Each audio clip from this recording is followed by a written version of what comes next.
my own for long enough. Maybe you can show me how to love. Maybe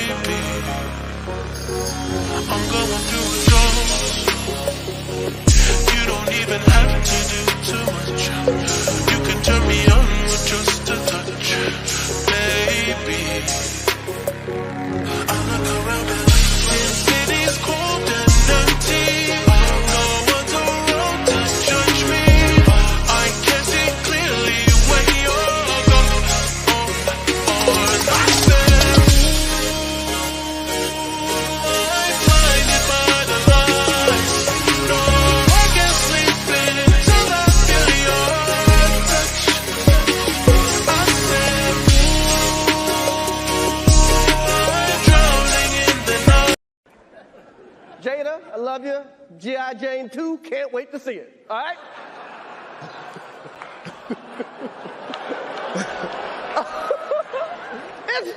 That was a nice one. Okay. I'm out here. Richard. It was at this moment that he knew. He fucked up.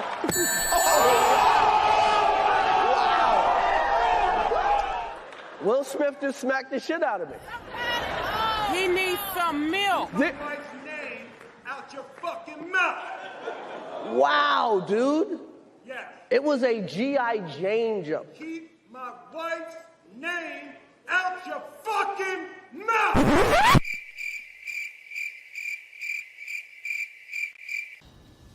Hear the music. I'm out here. Richard. Wow. Will Smith smacked the shit out of me. Will Smith smacked the shit out of me. Will Smith smacked the shit out of me. Smack the shit out of me. Smack the shit out of me. My wife's name out your fucking mouth. Will Smith smacked the shit out of me. My wife's name out your fucking mouth. Will Smith smacked the shit out of me. Will Smith smacked the shit out of me. Fucking mouth. Will Smith smacked the shit out of me. Will Smith smacked the shit out of me. Smack the shit out of me. Smack the shit out of me. My wife's name out your fucking mouth. Will Smith smacked the shit out of me. Fucking mouth. Will Smith smacked the shit out of me. Will Smith smacked the shit out of me. Will Smith smacked the shit out of me. Smack the shit out of me. Smack the shit out of me. My wife's name out your fucking mouth. Will Smith smacked the shit out of me. My wife's name out your fucking mouth. Will Smith smacked the shit out of me.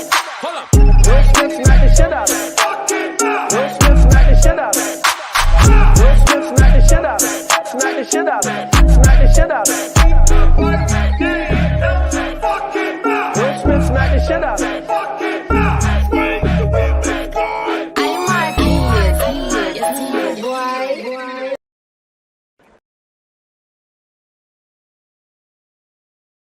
Up, y'all? What's going on? What's going on? Excuse me. Hello. How y'all doing out there? How y'all doing? Welcome to another edition, another episode of Just My Opinion Reviews, the Movie News Roundup show number 55. I thought I would change it up for you guys. You know what I'm saying? When did I find out about that song? I think earlier today, and I was like, oh, I gotta have it. You know what I'm saying? So I do want to give credit where credit is due, though.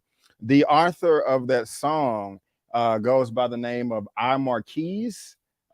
He has, I don't know if it's a he or a she, but they have a YouTube channel and they have a Instagram account, and every single time something funny goes viral or controversial, this person makes a song of it, and those go viral as well. I'm pretty sure a lot of you people have heard of it, but there's a link to it in the description box below. But that's imarkkeyz, and so I don't want to just use their song without giving them a shout out or anything like that. So there's a link to this in the description box below. Let me go ahead and just start shouting you guys out. I think I have a guest already waiting backstage. And just real quick, Sheila, hey, what's going on? Wanted to say that I really enjoyed the collabs as of late, from the Spider-Man and Batman spoiler reviews to the Will Smith, Chris Rock, Oscar coverage. Keep up the great work. We'll post a super chat once you go live. Thank you very much, Sheila. I do appreciate that.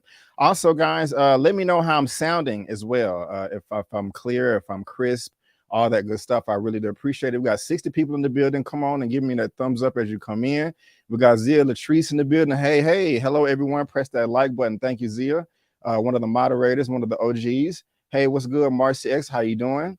Neris 21. Hello, what's up? Shantori Wilkins, what's good? Michael Marblood, what's good, everyone? Also have SJ Evans, what's going on? Samara Barney, hey, B. Avery, hey, how you doing?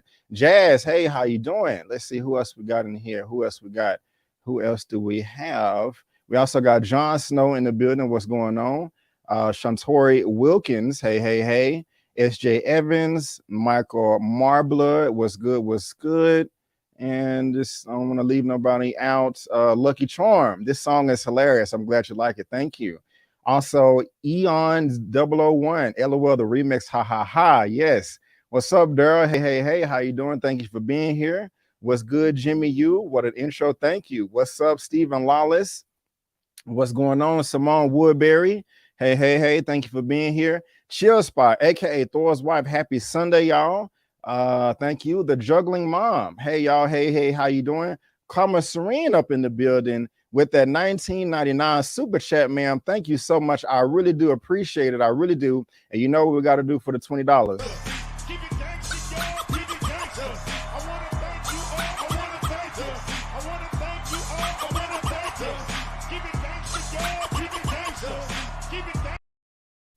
Thank you so much, Karma. I really do appreciate that. Thank you. You are keeping the lights on. I will go ahead and continue to shout you guys out, but just real quick, let me do this real fast.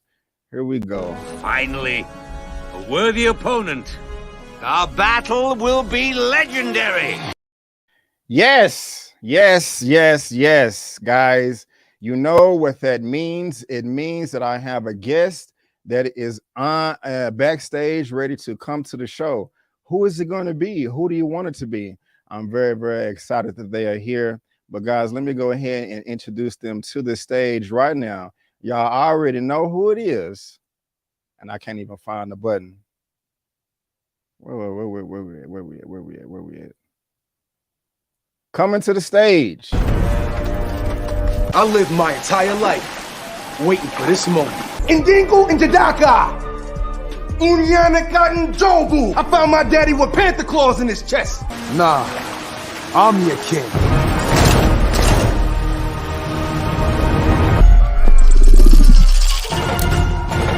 Come on. Yes. Ladies and gentlemen, it is the living legend Larry, aka Killmonger, representing that red, black, and green Malcolm X hoodie. What is good, sir? Hello. How are you doing? Oh man, I'm good, man. I'm loving that intro as always, man. The true and rightful ruler of Wakanda. I'm loving it. Yes, loving it. And I just have to give a shout out to Karma Serene for her comment, but she put one too many words in there. She put the word name in there. It should have just been keep my wife out your mouth. That's what it should have been right there. Just keep your wife out. Forget the name. Just keep your wife out my mouth. That's what it should have been, because we know Jada has been out there and he wasn't slapping Chris Rock. I think he was slapping August. So I'm just going to say that and leave it out there again.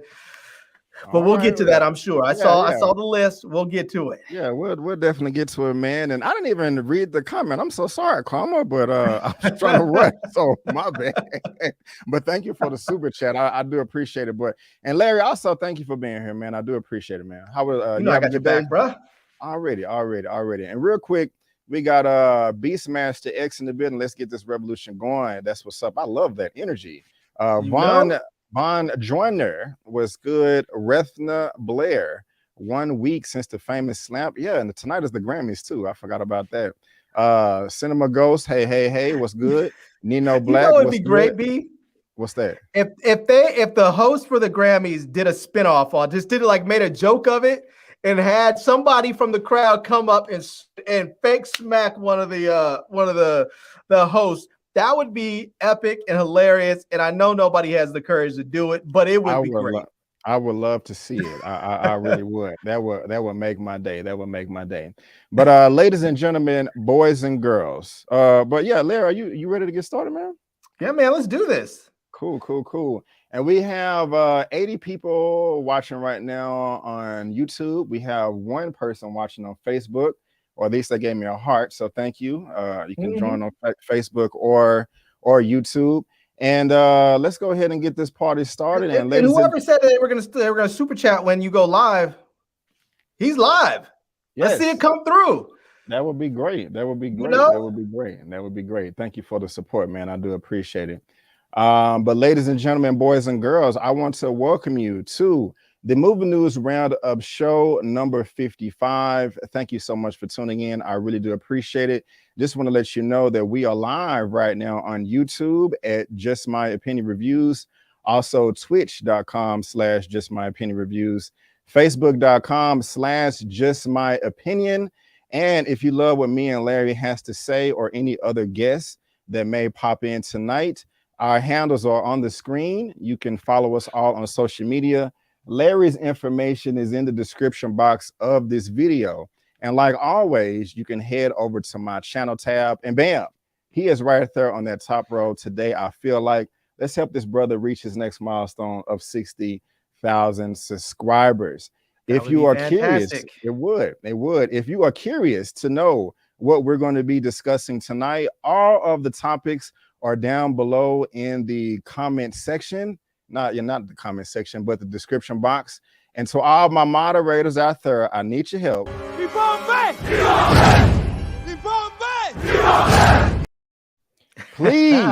Please protect the chat as best as you can. Let's keep all the weirdos and the stupid people out. And again, we do love those super chats. And so, yeah, let's go ahead and move on. And to SJ Evans out there, he said he didn't know the Grammys was coming on tonight. After we get done with the live stream here, go to my channel because I just posted a video on how you can stream the Grammys for free. So if you don't have cable or, one of these streaming services, I posted a link how you can watch them for free. Another reason why you guys need to subscribe to his channel, man. He will help you get the bag, save the bag, however you want to describe it. It's a true benefit. Trying to help people. Right on. So, man, let's go ahead and move on to this first topic of the day, which is kind of sad, man, because I have a lot of respect for this actor right here. You guys see the thumbnail in the background. We're talking about Bruce Willis, one of the OGs, man. He's not doing too hot right now. And I have this report right here from The Independent. It says Bruce Willis stepping away from acting after being diagnosed with brain condition, family says. Actor's family says the condition has been impacting his cognitive abilities. And that's very unfortunate. And guys, I just want to let you know that if you're watching this via live or in the replay, there is a link down to this article in the description box for you to read at your own leisure. And it reads, Bruce Willis is stepping away from acting after being diagnosed with the brain condition aphasia, his family has announced. In a statement on Instagram, the Die Hard star's family wrote that he had been experiencing some health issues which were impacting his cognitive abilities. Now, if you don't know what aphasia is, let me click that out of the way. Aphasia is an impairment of language affecting the production or comprehension of speech and the ability to read or write. Aphasia is also due to injury to the brain, most commonly from a stroke, particularly in older individuals. Let me see if I can make that bigger. But brain injuries resulting in aphasia may also arise from head trauma, from being tumors, or from infections.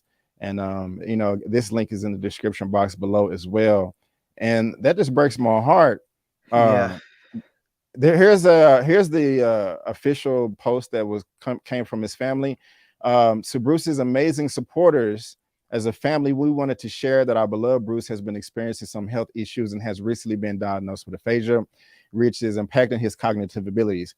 As a result of this and with much consideration, Bruce is stepping away from the career that has meant so much to him. This is really challenging time for our family, and we are so appreciative of your continued love, compassion, and support.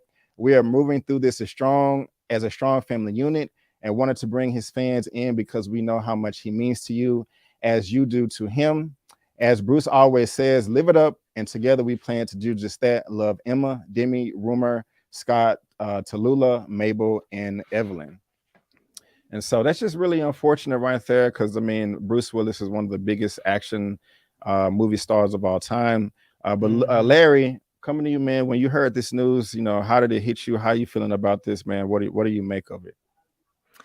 Yeah, man, I felt bad when I first heard it, because I mean, I would feel bad for anybody that has to deal with this. I mean, this is one of those diseases that seems to get worse as time goes on.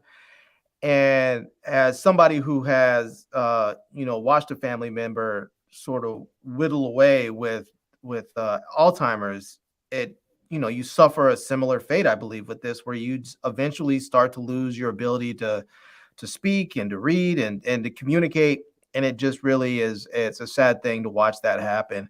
You know, I'll tell you the thing, as I started to hear more about these stories come out about him, it really just, it hit home just how brutal and blood-sucking Hollywood can be. I mean, it is like, I mean, they will take every ounce of you, and when you have nothing left, they will basically just continue to pump air into your carcass and just bring you out there like you're, you know, like at weekends with, you know, Weekend with Freds or something. What was that movie?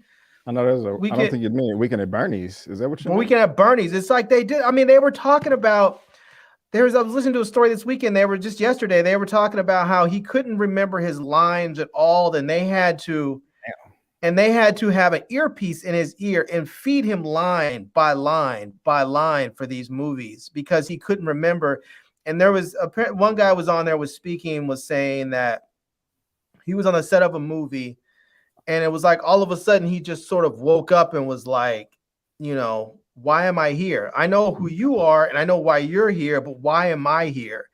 And it's really just, you see these people recognize this as a problem. You know, the guy has a cognitive problem when he can't do his lines and has to have an earpiece in, and yet these people are just so willing to exploit his fame and his star power that they just say, we don't really care. We don't care. We're going to go ahead and we're going to keep on just pushing you forward out there. And we don't care how bad or your performance is. We don't care what that may mean to you. We're going to keep on doing what we do so that we can make as much money as possible off you. Because, I mean, people have watched his recent movies. They haven't been the best. And I mean, the Razzies just repealed an award they gave out because they were making an award about how bad his movies have been. They had a Bruce Willis award. It wasn't like he won an award for worst movie. They had a Bruce Willis award because movies have been so bad. And now that they've realized they were bad for a reason, they went ahead and repealed it. But it just shows how much people are willing to just push everything aside for the almighty dollar. Yeah, man. Thank you for all that, man. Well said. I do appreciate it. I'm on IMDb right now, just going through his filmography.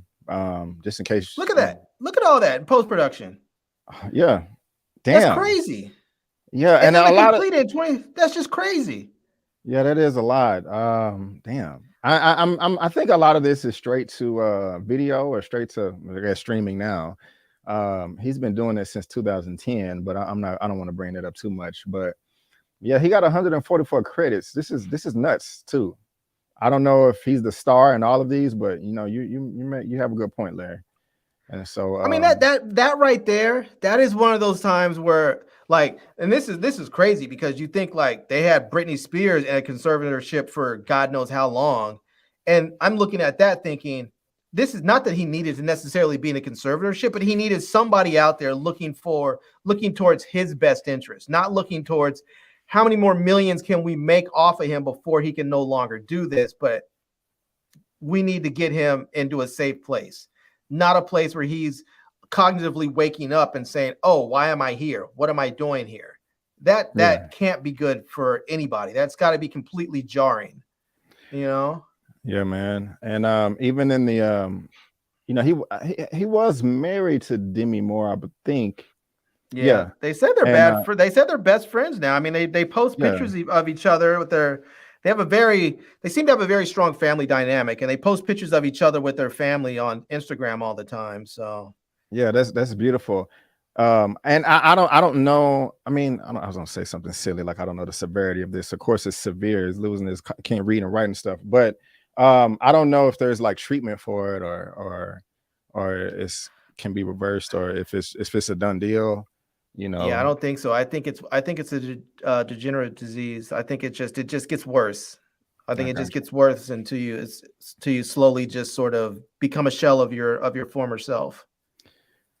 Damn, man, that's horrible. It just goes to show, guys, you know, you never know what tomorrow holds, and nobody's invincible. And so love all your people while they're here. And if you do believe in prayer, you know, shout up a prayer for Bruce Willis and anybody out there that's sick and suffering, you know, and just lucky for him that he has a strong support system. It looks like that's there for him, you know. So just want to shout out Bruce Willis and hope it sucks that he has to step away from acting. Yeah, go ahead. And I should be fair. I don't know what these people are doing as far as pushing him out there. He may have known that this was going to happen, and he may have told his people, keep pushing me to work. Let me keep working as long as I can. So yes. I don't know. That may have been his wishes that he was out there. But I just think to myself, at some point, you have to set somebody's wishes aside for their own best interest.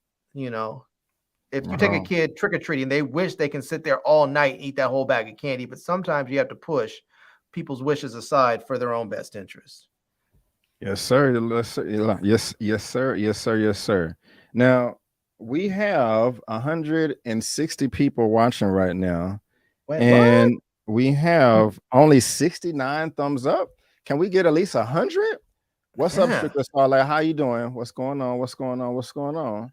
Coming from the Starlight UK. in the building. But yeah, guys, we got 160 people watching. Thumbs up. It's free. It ain't gonna hurt you. You know what I'm saying? It'll really help us out over here, and we really appreciate it. It goes far. That is how YouTube pushes out the algorithm. So if you're in the chat, please encourage everybody to give that thumbs up, because we would appreciate it. But let's go ahead and move on to topic number 2. Larry, which thumbnail what background you like? This one or this one right here? I like that one. Cool.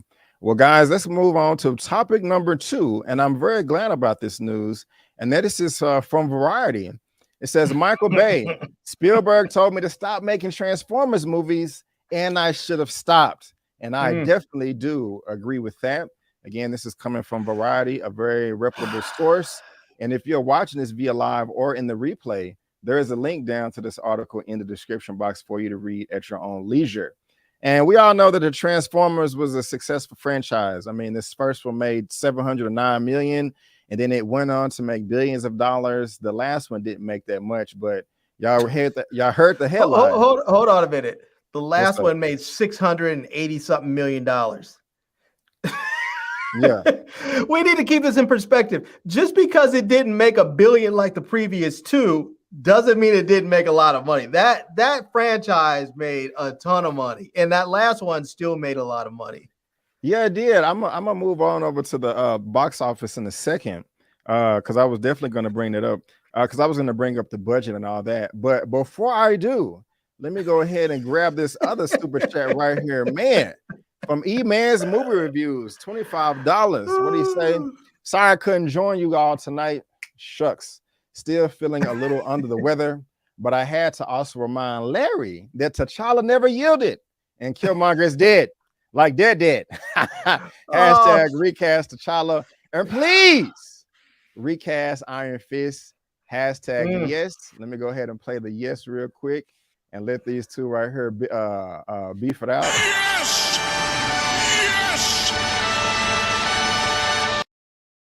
And Eman, thank you so much for the support and the super chat, my brother. I do appreciate it. And sorry you're still under the weather. Please get well soon. Take all the legal drugs you can. And y'all, his information is in the description, also on my channel tab as well.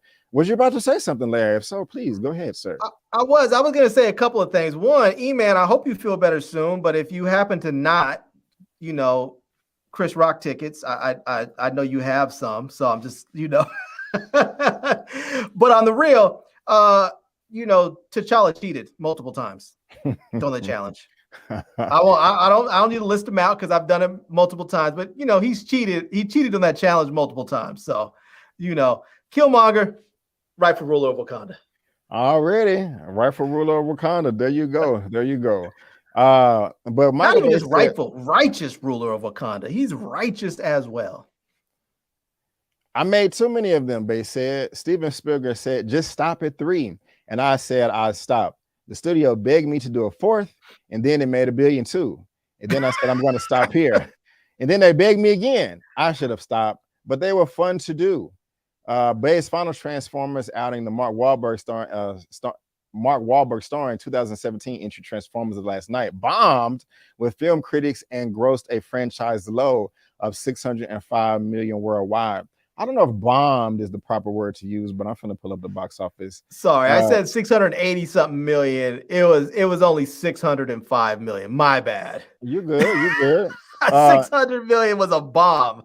It was a technology we didn't know would work, and then it became very successful. They said it was the first time digital effects were that highly reflective, so it broke a lot of new ground. It was a fun experience. It made more than 709 million. That's a lot of movie tickets and a lot of people that have seen that.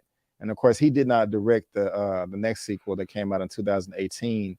That was, I forgot who that was. But going over to the box office real quick, I want to see what that last one made the last night, or what the budget was, excuse me. So I don't know how, I don't know why it made it's still profitable in me, or at least broke even. Yeah. Because if you multiply that by 3, then you're good. So that's why I don't know about bond. It just didn't make as much. And it was panned critically. Like, it got a 50. Like, look at all these. Like, the first one got a 58, but that was the best one. And the last one, 15%, man. Wait, what do you think about this, Larry? Yeah, what do you think about all this? You think he should have kept making them, or he should have stopped? I mean, he probably should have stopped I mean, it's hard. It's hard when Steven Spielberg is saying, yo, bro, I think you need to quit. I mean, you can't just discount Steven Spielberg knowing what he's talking about. Right. But when you say, okay, and the studio's begging you, and then you give in, and then you make $1 billion off of that, I mean, that's a hard call right there. That's a hard call because in a lot of ways, you know, directors are judged on the critical acclaim of their movies, but as we know, they're also judged on the box office success. And even if the movies were mediocre or bad or good, he was making a ton of movie for the studios with that franchise. So, I mean, I get why Spielberg was saying, look, bro, your time with this franchise is over. You need to move on. And I get why the studios were saying, nah, we want one more and one more and one more. But I'm glad he's moved on, and I'm looking forward, because I think his next one coming out is Ambulance, and I'm looking forward to seeing what he has up his sleeve. Definitely. I am definitely looking forward to Ambulance too. That looks great. That looks fantastic. Especially, I'm looking forward to it. Because I definitely want him to step away from these Transformers too. I think he ruined the franchise, unfortunately. He broke well, I forgot what I don't want to say broke the mold, but he raised the bar, definitely, as far as technology is concerned. I mean, that first one was amazing, but that second one was trash, Revenge of the Fallen. I was really disappointed about that. But Michael Bay, the king of explosions, I'm glad that you are done with these Transformers movies and moving on to Ambulance, like we just said. So, people laughed at him for a long time and said, oh, all he does is do blow up stuff and show hot chicks running in slow motion with their boobs bouncing and the hair flowing behind their back. And I was like, yeah, because this is America.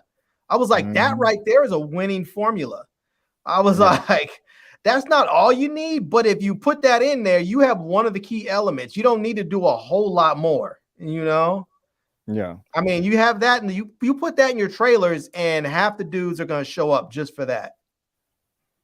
And yes, Kyle, you will be getting an Ambulance review from myself. And so Make sure you look forward to that. And Bad Boys 2 was fired. Thank you, Zia. Thank you. Right. But yeah.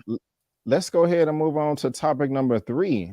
This character right here is tripping big time, man. I don't know what the hell their deal is. Larry, hopefully you can tell me, because I'm just confused with all of his antics. But topic number 3, coming from CBR.com, Flash star Ezra Miller reportedly threatened to kill couple gets hit with restraining order. What the hell is going on? And guys, if you're watching this via live or on the replay, there's a link down to this article down below for you to read at your own leisure. And if you have no idea who Ezra Miller is, this is what he looks like right here. He is the gentleman that plays the Flash in the DC movie universe with Warner Brothers. So he's the one that's tripping balls. But let's see exactly what it says right here. A couple files a restraining order against actor Ezra Miller after the actor allegedly threatened to kill them and stole their belongings. Now, this happened in Hawaii. Apparently, he ran into this couple and was staying with them. And for some reason, about this story is weird. Yeah, Larry, to be honest with you, bro, when I was reading the story, I had to stop. And I was like, okay, who wrote this? and I was like CBR.com, and I was like, okay, I don't want to just crap on them because they're okay, with the news. But then I Googled it, and I saw a lot of other people reporting on it, and it seemed fairly legit. So I was like, okay, we're going to run with it. But during that time in Hilo, that's Hawaii, Miller was arrested for disorderly conduct and harassment following an incident at a bar. A police report stated that Miller yelled obscenities at bar patrons who were singing karaoke. They grabbed the microphone from a 23-year-old woman singing karaoke and later lunged at a 32-year-old man playing darts. The report added that the bar's owner attempted to call Miller several times, but was unable to. The Justice League star bail was set at $500, which the couple reportedly paid, which is weird. Okay.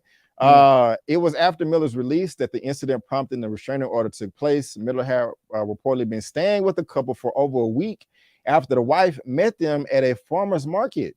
What is going on, Larry? What's going on?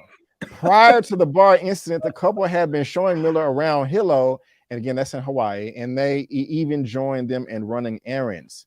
So I don't know if this was some, I'll say that commentary. The Hawaii, the police department has no comment on the restraining order. Yeah, what do you think is going on here? Like, what are you doing? I mean, you think this is some type of freaky weekend gone wrong or something?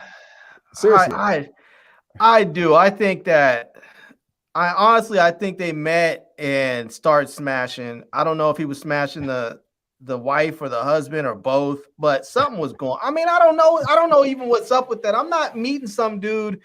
If I meet Denzel, I'll be like, yo, Denzel, you're gonna be in DC for a couple weeks. Cool, I'll show you around. Let me know what room you're at the Ritz or wherever else you're staying. I'll come pick you up. Bro, you're not staying here at my house. I don't know you like that. Yeah. This whole thing is weird. But I said this because it was last year when he got into it, or a year before we got into another incident. Whatever that was, I said at that point, DC needs to dump him immediately. They needed to be done with this dude. I don't care how many clips they made, how many scenes they shot. They need to dump him and move on to a different dude for that role, and just write a one-liner joke that explains him looking different, and done. People will forget about him because he hasn't been that integral of a part of the franchise yet. And so, but now, as you see all the dramatics, all the antics that he's doing, you're just going to go ahead and amplify all of that. He's going to get worse. Because now they're going to keep him. He's going to have his Flash movie. He's going to be in another Super Friends movie or whatever. And then you're not going to be able to get rid of him.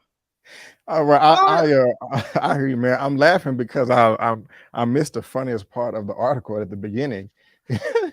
It says the couple has issued a petition for a temporary restraining order. Claiming that the actor who was staying with them threatened to kill them and stole from them. According to the court document, Miller allegedly burst into the couple's bedroom and quoted as saying, "I'm going to bury you and your slut wife." It's not funny, but it is. The order also states Ezra Miller is also famous and wealthy. This makes access to weapons much easier, as well as sending associates to harass the couple. Along with the wallet, the actor reportedly took social security card, passport, driver's license, and bank cards. Why would you do that? At this time of writing, these items have not been returned to the couple. So this dude busted into the bedroom, man. You're talking about I will acting a bury fool. you and your slut wife, man. Hey, buddy. Hey, if you, oh Lord, sounds like some cuckold stuff was going on. Maybe It does. It does. Yeah. I mean, dude's lucky he's lucky he's alive, because I mean, you start messing with people's husbands and wives, people get killed over that kind of stuff. Yeah, that's true. That is, but he just seems like he's out of control. The whole bar fight that he had before, and then he's up there yelling obscenities at people in a bar and snatching mics and all kind. And my question too is, when the person who wrote this article, does he know something? Is like, is Ezra Miller like is a dude trans or non-binary or something? Because they didn't use any gender-specific pronouns. They kept referring to him as they. And so I'm like, is there a reason for that? Because journalistic standards still dictate that you use people's gender-specific pronouns unless there's a reason not to. Larry, are you fishing right now? Are you messing with me? No, I'm pretty. Go back and read it. I was like, at first I was confused. I was like, who's the other person that he was with? Because they kept saying they. Larry not slick. He done Google some pictures that he wanted me to bring this up. Because I didn't know. I saw these. Oh, he is trans or non-binary or something. You can't say that just from him wearing makeup. But I mean, I see where you're going. But maybe, more power to you. I mean, I'm not judging, dude. I'm just curious because in the article they kept referring to him with non-gender specific pronouns. So I was like, dude must be non-binary or trans or something. And I was wondering. All I know is the dude has been an absolute train wreck, and they need to dump him. I don't understand why they brought him in the first place. They should have brought the Flash from the CW series. That would have been easy. Well, I mean, you got the multiverse and stuff, but let's multiverse his ass out. Well, let's move on real quick. And before we do that, we got 270 people watching right now on YouTube. Nice. And let's see how many people, how many thumbs up I have. 129. Come on, guys. Can I get 200 thumbs up? We got 276 people. Can I at least get 200 thumbs up? 200 likes. Thumbs up, thumbs up, thumbs up, thumbs up. I would really appreciate it. Thank you, thank you, thank you, thank you, thank you, thank you, thank you. All right, so let's go ahead and move on to a little bit more interesting topics that I'm pretty sure you guys gonna really be a fan of right here, to some Black people in comics right here. And guys, this is topic number 4. Very excited to talk about this. It's good news to me. And this is coming from the direct.com. Black Panther's Ryan Coogler developing Disney Plus Ironheart. Now, this was announced at least a year ago, maybe a year and a half, that this was coming to Disney Plus. If y'all don't know who Dominique Thorne is, excuse me. If y'all don't know who Dominique Thorne is, she played one of the Black Panthers in the Daniel Kaluuya Black Panther movie that just came out last year. I forgot, what was it called, Larry? I forgot. I forgot the name of it. Y'all help me out in the chat. Y'all know what I'm talking about. But she was a Panther in that, and y'all help me out in the chat. But we don't know how Coogler is going to be attached. But let's just go ahead and read this. And again, if you're watching in the live on the replay, there's a link down to this in the description box for you to read at your own leisure. But Ironheart is set to introduce another hero into the MCU in the form of Dominique Thorne's Riri Williams. The upcoming Marvel series has no release date, but signs indicate that it will join Secret Invasion in the studio stacked 2023 slate. While plot details are being kept under wraps, the project is slowly taking shape as new cast members are being reported to have joined the show, such as Lyric Ross and Anthony Ramos.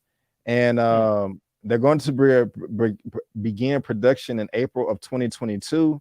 And Ryan Coogler, the Black Panther director, is going to be a part of this. There was Ramos is one of the writers, and he said to Extra TV, I am excited. I am so excited. I've been wanting, and I'm used to be like in the gym. I'd be like, come on, Marvel, call me. Come on, Marvel, let's go. Extra says, you finally got a phone call. You are already part of the family because once you're in, you're in. He says, yes, that's what we hope for. I feel blessed. It's an amazing project, incredible people, Shanaka Hodge and Ryan Coogler, and just like a dope squad, Dominique Thorne Dominique Thorne, and I feel blessed and grateful. And so the article just goes on to say that it doesn't specifically say what Coogler will be doing, whether he'll be a writer, producer, or both. I doubt that he will be a director. But this is good news to me. What do you think? Or are you disappointed, or do you like how do you want Coogler to be involved in this? And how you receiving the news, Larry?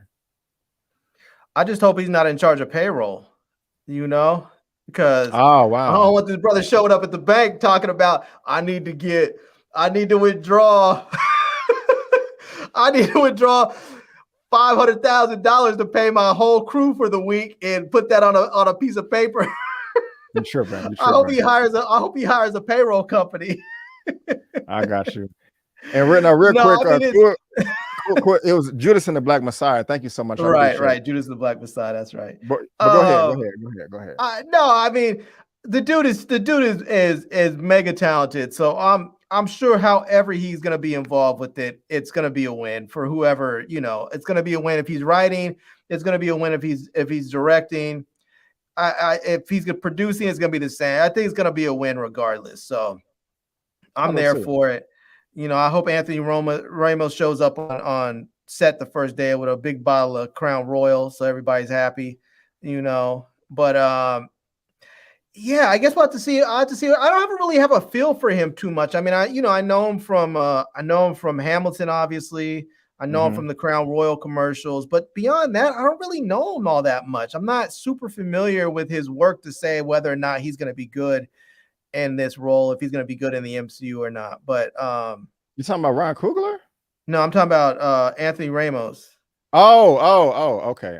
Yeah, I'm not really sure. I'm not really familiar with his work. I've known him from Hamilton, like I said, and I know him from those commercials, but I don't really know much of his other work. I've seen him here and there, but yeah. Okay. So I was gonna try to look him up real quick because I was thinking about it, and I don't know him either. Anthony Ramos. Is this what does he look like? You'll recognize him as soon as you see him. Oh, well, I think that's taking too long. I'm just gonna say screw it. But if you guys know who is this? Let me. Is this him right here? Nah. Okay. That's not him. This is him right here. If you could see that, you have to. I don't know. Let me make that bigger. Hold on. Let me do this. Oh, okay. You recognize him? I do not. This character is new to me. Did you see Hamilton? I did not. It's the one that's on Disney Plus right now that came out in 2020. Yeah. That's the original. That's the one with the original cast, and that's the one he was part of. This right here, this guy. Yeah. Okay. Well, cool. Well, hey, hopefully it turns out well. We'll see.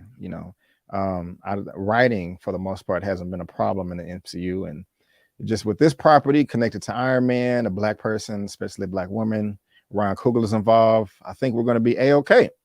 I think we're going to be A-okay. And he was also in The Heights, apparently. Thank you, Ballet. Right. Yes. Baby Annie. Thank you. I didn't even finish that movie, so I didn't watch it. I mean, I watched the trailers and it didn't move me. And then I heard all the controversy about all the colorism, and that just turned me off even more. And the fact that I wasn't already feeling like watching it, I didn't really need much of a reason to say I'm gonna pass. So I got you. Okay. I did. Well, all right. Well, guys, again, if you're happy about this, Ryan Coogler being involved and Anthony Ramos and all that good stuff, let us know how you feel down in the comment section below. We will really appreciate it. And again, if you're watching this on the replay, there's a link down to that article in the description box for you to read at your own leisure. And so let's go ahead and move on to the fifth. Oh, go ahead. I just want to say, if you're watching this on the replay and you don't get a chance to super chat, look right below there. That's his Cash App right there. You can still Cash App later. If you don't have the opportunity to super chat because you're not watching live, you can still hit him with the Cash App. Just want to let you know that. Well, Larry, thank you so much. I do appreciate it, man. I sure do appreciate that. So but let's go ahead and move on to this fifth topic before we get to the juiciest that I know all of you want to talk about. And what's great about this, Larry, is I love when people can bury the hatchet. I love when they can squash the beef and all that good stuff. It makes me smile. And that's apparently what has happened between these two right here. Monique and Lee Daniels, they have been at it for the past 13 years. But let's see what's going on right now. Fifth topic of the day, and I have this report from people.com. And again, if you're watching this via live on the replay, there's a link down to it in the description box below. But it says Monique and Lee Daniels reconcile years after Precious feud. So sorry for hurting you. Monique previously accused director Lee Daniels and others of blackballing her for not promoting the 2009 film Precious during awards season. Monique and Lee Daniels are letting bygones be bygones. For years, the pair were at odds after Monique accused director Lee Daniels of blackballing her for not promoting that film. On Friday, the duo publicly buried the hatchet in the middle of a comedy show in Staten Island, New York. Now, I have the quote right there, and before I actually have a video that I'm going to play, but before I do, the people that she's thinking is blackballed her are one, Lee Daniels, the person you just saw in the photo, also Oprah Winfrey and Tyler Perry. If you read the article that's in the description box, it also states that Monique was like, I don't want to promote the film because it's going to take me away from my family, and it was not in my contract. Now, there's layers to this because in Hollywood, every actor, actress contract is different. It's not the same for all, all talent. And sometimes promoting the film is in an actor's or an actor's contract. Sometimes it's not. And I don't know the details of myself, but I guess she just felt like she was. Sometimes it is, but up to a certain date. And the award season is usually after those dates. So it might be that you need to promote the film up to maybe like 2 weeks after the, its theatrical release or something. But if the award season's not for another 3 months or 4 months, you're no longer in contract with them. Right. And I don't know the level of that they wanted her to participate. If they wanted her to fly around the country, show up on radio shows, podcasts, or I don't know. I mean, maybe she could have did something on social media. I don't know. But let's see exactly what they said. And I have this on the Media Blackout Instagram. Actually, that's not going to work. I have to share it this way so you guys can get the audio. So give me 2 seconds. While hold on. I'm just gonna say right up front just about. I mean, I'll wait to get my full opinion, but I think she overestimated herself on this, and I know people are gonna get mad at me and say I'm hating on black women, but I just think she overestimated her value, and that sounds horrible.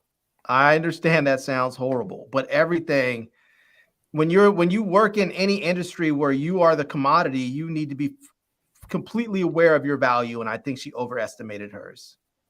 Already. Here comes a new challenger. Oh shit! What does that mean right there? It's like we got another guest backstage, a new challenger, and I'm really excited to bring this person on. They are amazing, in my opinion. I'm pretty sure a lot of y'all don't even know who they are. In my opinion, they are a super duper comic book expert. I mean, this person is like an encyclopedia from Marvel to DC, not just the big stuff, but the small independent stuff as well. They are a nerd commentator who provides webisodes to spark debates around comics, anime, science fiction, fantasy, and pop culture. Their goal is to normalize the black female voice in this heavily underrepresented space, one fanboy at a time. Ladies and gentlemen, I am so happy to introduce you, coming from the NY, New York City, coming to the stage.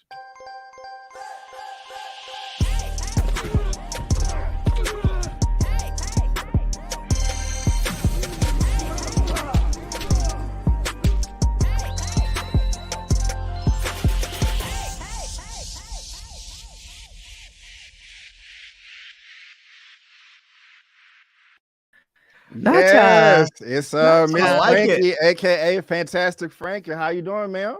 Yo, hey, no, that was a really warm welcome. Thank you. Oh yeah, that's a dope intro, man. Thank you. You deserve it. You deserve it. You deserve it. Thank you for being here. You showed up just in time as I'm about to get flamed in the comment section about my last statement. What Larry said? I'm gonna finish explaining. I know people getting their feelings anytime you start mentioning anything, but yeah. So Ladies and gentlemen, boys and girls, if you don't know, this is Miss Frankey, fantastic Frankey from the great state of New York. Like she's dope as hell. Her information is in the description box of this video. You can follow her on social media. She's also on my channel tab, but y'all make sure you follow her on Instagram for real, because that's where she does a lot of her. Well, I kind of messed up the shirt button. That's where she has a lot of her content.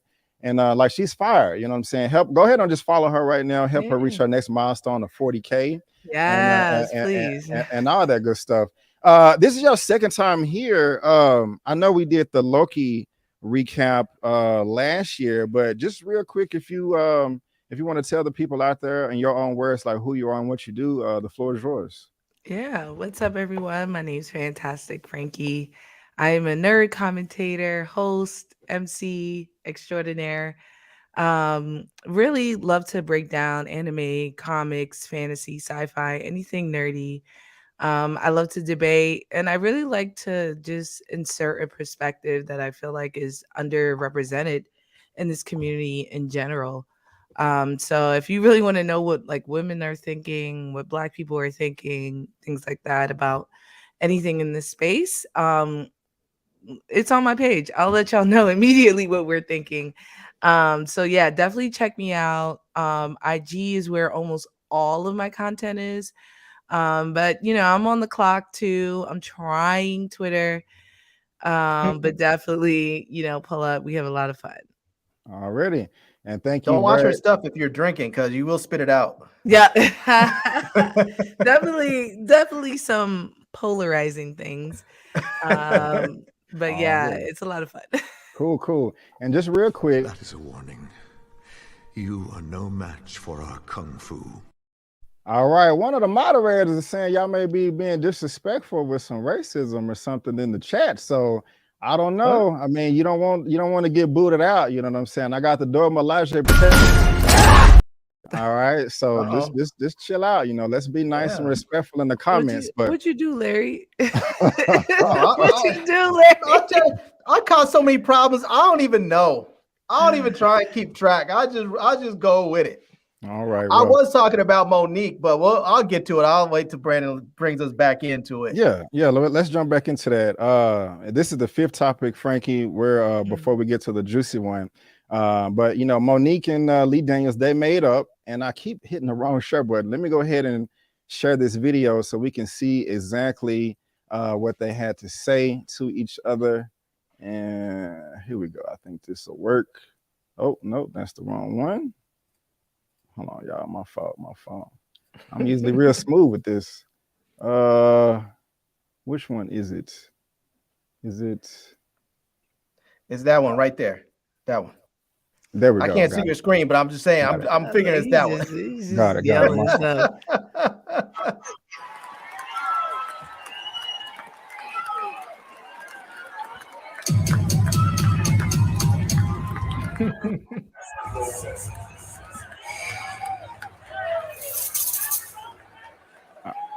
I'm really happy they made up though. I love you, you bitch. I love you.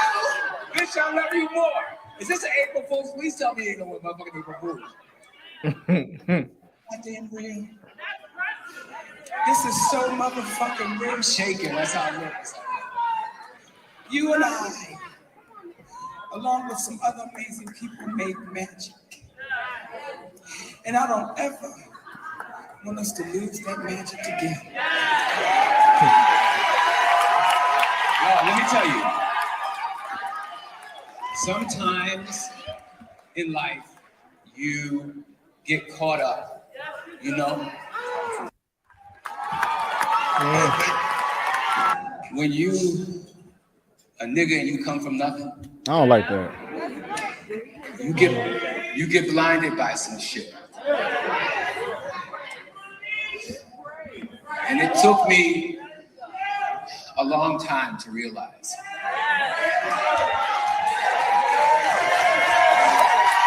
I am so sorry for hurting you in any way that I do.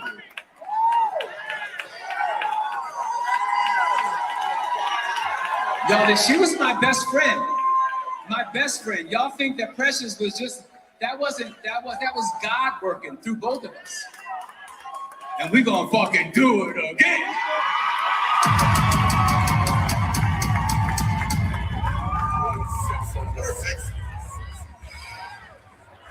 So y'all, that's I love you. I love you, Staten Island. When you Who calls out Staten Island first? Is she from Staten Island or were they there? I'm not sure. Y'all, but this is dope because Monique been talking about this for like 13 years. People thought she was crazy. You know, you have Tyler Perry, Lee Daniels, and Oprah. They're top in Hollywood as far as black people is concerned, and they just completely turned their back on her. And it ended up she was right this whole time that they did her wrong. And so I think this is great news. But Larry, what do you make of this, man? Is this a big deal to you? Are you happy? You sad? How you feeling about this? You have a super chat. Maybe you should get that before I go. I don't want anybody to not give you any more money. Oh, this is Sheila, the first one. I'm late, but here's a super chat as I promised. By the way, will you be reviewing Moon Knight? Yes, I will be reviewing Moon Knight. I reviewed the first 4 episodes. That's on my channel right now. And also my recap for episode 1 as well. You got that first 4, right? Special Negroes. Oh, chill out. But I ain't get that.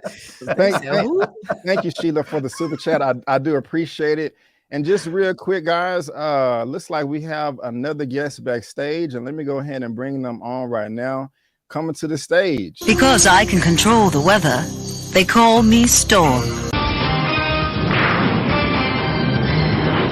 Storm, mistress of the elements. I summon the full power of the storm. What's up? It's Miss Tyra of Struggle Reviews TV. How you doing, ma'am? I'm okay. What's up? What's going on? Thank you for being here. Man, I feel like I'm in good company. Yes. Wow. And Tyra, this is Frankey. Frankey, this is Tyra. How you doing? Great to meet you. I have never seen her. Hey. Yeah. I'm excited. I gotta follow you after this. Yeah, I'm manning it up on here. It's nice. Yeah, I was listening. I was like, I need to get more women on. So I'm glad it's 2 men, 2 women. But I'm gonna go to Larry real quick first. Tyra, just jumping in. We're on the 5th topic of Monique and Lee Daniels making up. But Larry, let us know how you feel about this, man. Let us know. Tyra's gonna come in right as I'm about to get controversial. Perfect. Let's hear it. As I was saying, I think part of the problem is with Monique, and I said this back then, is I think she overestimated her value. I mean, when you work in Hollywood, you are a commodity. Your persona, who you are, is a commodity. And I don't mean that she overestimated her value as a person. I'm talking about her value in Hollywood, her pooling capability. She figured that she was a big celebrity and she didn't need to go out there and campaign. I mean, when you have the Denzels and you have the Denzels of the world's campaigning, when you have all the other Denzel campaign, all the other actors out there, they play their role as far as campaigning during the awards season. I mean, he may not be doing it right now, but he's done it in the past. I've seen other actors, they all do it. They hit the talk show circuit. They get out there and they do all the other award shows. They're up there taking all their photos in the trade magazines. They're doing all the stuff that they're being expected to do because, as we know, I mean, she can say you should be able to win for your performance and it shouldn't have to be about politics, but we know it is about politics. But then she also complained because Netflix only offered her $500,000 where they were offering millions to these other stand-up comics, and she was upset about that. But that's another thing where she overestimated her value. She figured, I'm a big celebrity and I won an Oscar. They should be offering me more money. But what she needs to understand is that your value is dependent on how much you can bring in. Hold on. Let me jump in. What you're saying is true, but you're speaking about what happened in 2018. Yeah, talk about because that's where the beef came from. No, Precious came out in 2009, and she claims she was blackballed because she didn't want to promote that film in 2009. Right. Yeah, but that's where I guess I'll say it. Let me separate them, lumping them all in. I understand the whole thing as far as her not wanting to campaign. She didn't think she should have to, and I just vehemently disagree. She won the award, which was fantastic. And in her defense, she can try and claim, look, my argument is the performance should stand for itself. She can say, look, I was right because I won the award. Okay. I think she overestimated the level of equality that's going on in media right now. And I think that they tried to. Oh, everyone's frozen. I just started talking. My bad. Oh, I can hear you. Go ahead. I can hear you. Okay, because I think Larry's still talking. Larry's Larry's frozen. Yeah, all right. I don't think she overestimated her star power and like how much she had. I think she thought that we were in the future and like she would be treated like any other actor or comedian. And I think that was her big folly. So like Amy Schumer, who was not as big as Monique at the time, got millions of dollars. And they offered Monique $500K. That's the SAG minimum. For Monique, she has an Oscar. At that time, she had an Oscar. And she is one of the biggest female comedians out there. Top 5 female comedians. So, for us to say she overvalued herself, no, there are people with a lot less who got a lot more. And as far as press junkets go, not everybody does a press junket. And to be blackballed for 20 years, 10 years, 15 years over not doing a press junket is crazy. Not everybody's Zendaya.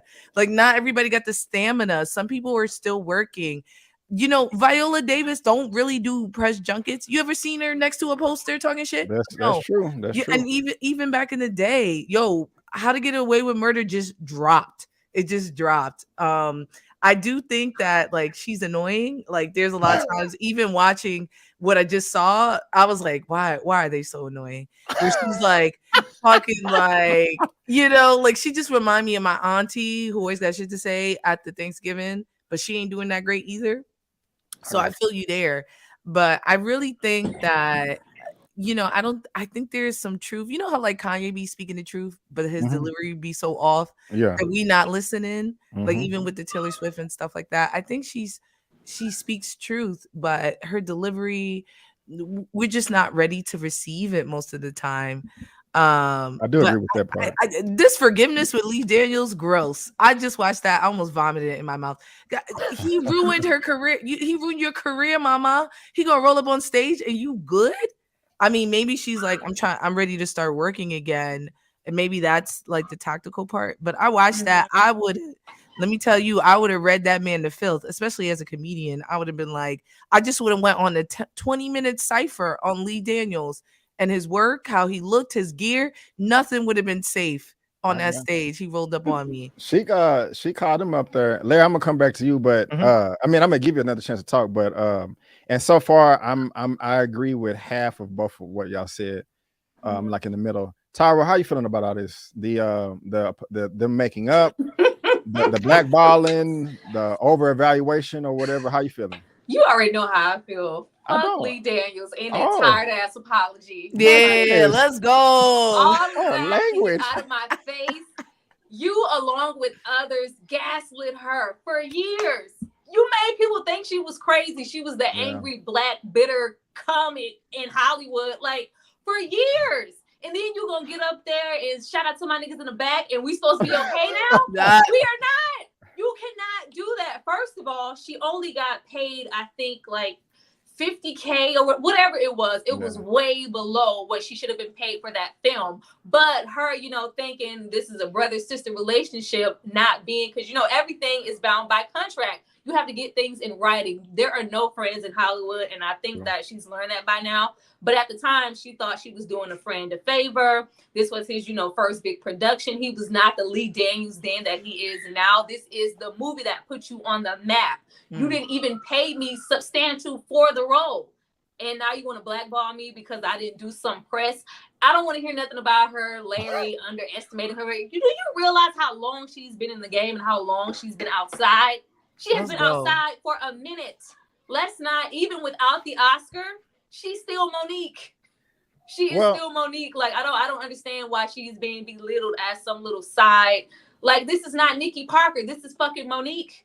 Well, this is, I'm not understanding. I got you. Let me throw my two sisters in there. Then you next, Larry. And I remember getting into it with a lot of people online a few years ago. I think this was 2017. I agree with like pretty much half of everything everybody said. Like screw Lee Daniels. Yeah. I don't like the fact that he did make her look crappy. And I stopped liking Oprah a long time ago. Tyler Perry, he's okay. So Lee Daniels sucks for that. And yes, Frankie, I agree. This was extremely cringeworthy and corny. I'm glad that they made up, but it was just like it just seemed kind of a bunch of theatrics. However, she was offered the 500. Well, first of all, the budget for Precious was only $10 million. So you can't expect a high paycheck out of that, because this $10 million is split among everybody in the credits, and not evenly, but all the actors, the producer, everybody. So I just wasn't expecting her to get paid a lot. So, but fast forward into 2017-18, okay, she was offered the $500K. That is way low. She should get more than that, at least $1 million. But I think her mistake was she was comparing herself to the biggest people in her field, and I thought that was a mistake. I mean, Dave Chappelle, Amy Schumer, and I forgot who else. All these people have made like quadruple Amy of Schumer what she's don't made. even make her own jokes. Yeah.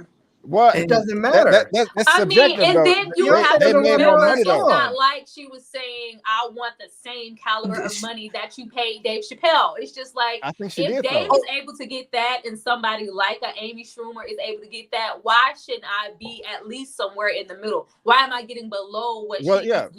Also, how you That's gonna what pay me the people minimum weren't checking. for a movie and then want me to do a full press junket? Like, you Full pay me press million. junket. Right. You pay me cheap. You paid me bottom. This is my Yeah. price list. You pay me on Right. the bottom. You not And getting then- extra. You don't Like, get no, guac like- when you get just a regular burrito. You gotta pay for that, baby. So meet me halfway. Do you think she should have got paid the same as like a D. Ray Davis or the For other sure. comedian?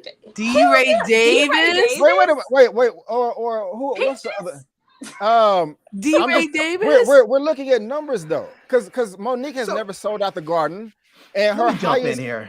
her highest Because by blockbuster the- was Precious, was 60 million. That's not a lot though. Yo, Monique know? was everywhere though. Let's just She be had real. movies She that was she not a producer herself. Monique was not a household name. Monique Yes, was she was. Monique was big amongst a certain segment amongst of us. the Black community.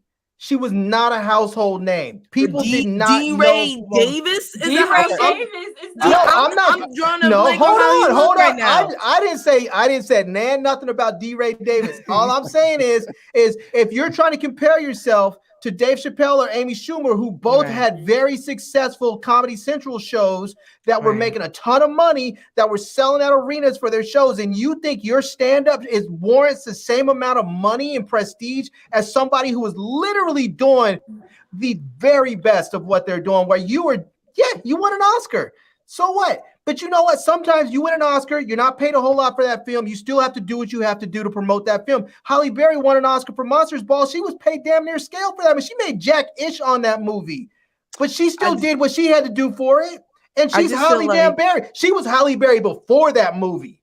I And just she feel still like did. if Monique was white that was a or a choice. man, she wouldn't be having this issue. No. This Of course, conversation wouldn't be like this. We're just saying that because she's a Black big woman. But if she wasn't that, we would be respecting her resume way more. We would be What resume? respecting what resume? What resume is so impressive? What resume is so impressive about her? then? This is now becoming a discussion on whether or not we respect Blacktainment. I do, but her resume is not 32 so credits. impressive. Her this is resume is not so actressing. impressive that I feel like I needed to give her some preferential treatment. She was on her way up. She was in a really good movie with an excellent performance. She won a very prestigious award, and then she lost her mind and decided that I should be treated as if I am the creme de la creme, and she wasn't quite there yet. That's just like you look at Jennifer Hudson. She won her Oscar. She stayed humble and she kept on growing and growing and growing. If Jennifer Hudson would have came out there, won her Oscar, and then lost her damn mind, they would have been people. Hollywood would have been like, but then "We're the done with same you thing too." with Anne Hathaway. Anne Hathaway, who worked her ass off. People just don't like when women say I'm the shit. Anne Hathaway worked her butt off, and then when she got her Oscar, it was like, yeah, I got that Oscar. I fucking sang for years to get here. Thanks, y'all. people wasn't fucking with Anne Hathaway. They didn't like her before. There were whole groups of Monique anti had Anne Hathaway people. You can't Monique even had call a like reputable. Halle Berry. Or would you say Monsters Ball? Like the difference is with Monsters Ball and Holly in her Oscar, she took that film because she thought it was a moment for her to get her Oscar. She had done many things. It was by choice. She didn't have to go and do a Monsters Ball. Exactly. She understood the assignment. It's just That's what it unsettling was. that you're saying that she should, know her place when her place is the No, same as it's I did not arbitrary. say that. I feel I like did that's not the say same that. as us going like, well, I did not say she should know her place. You said I she's said feeling herself. I You said that she's she feeling should herself. No, I said that she should understand her. She should understand her value as an artist. She was not someone who was going to bring in that many people, that much money, and so to turn around and say, I want to be paid the same amount as Dave Chappelle, or I want to be paid the same amount as Amy Schumer. You cannot turn around and say you want to be paid as the people who are on the very top of the Dave field. Chappelle. You She know? said Amy Schumer was the one that she targeted, right?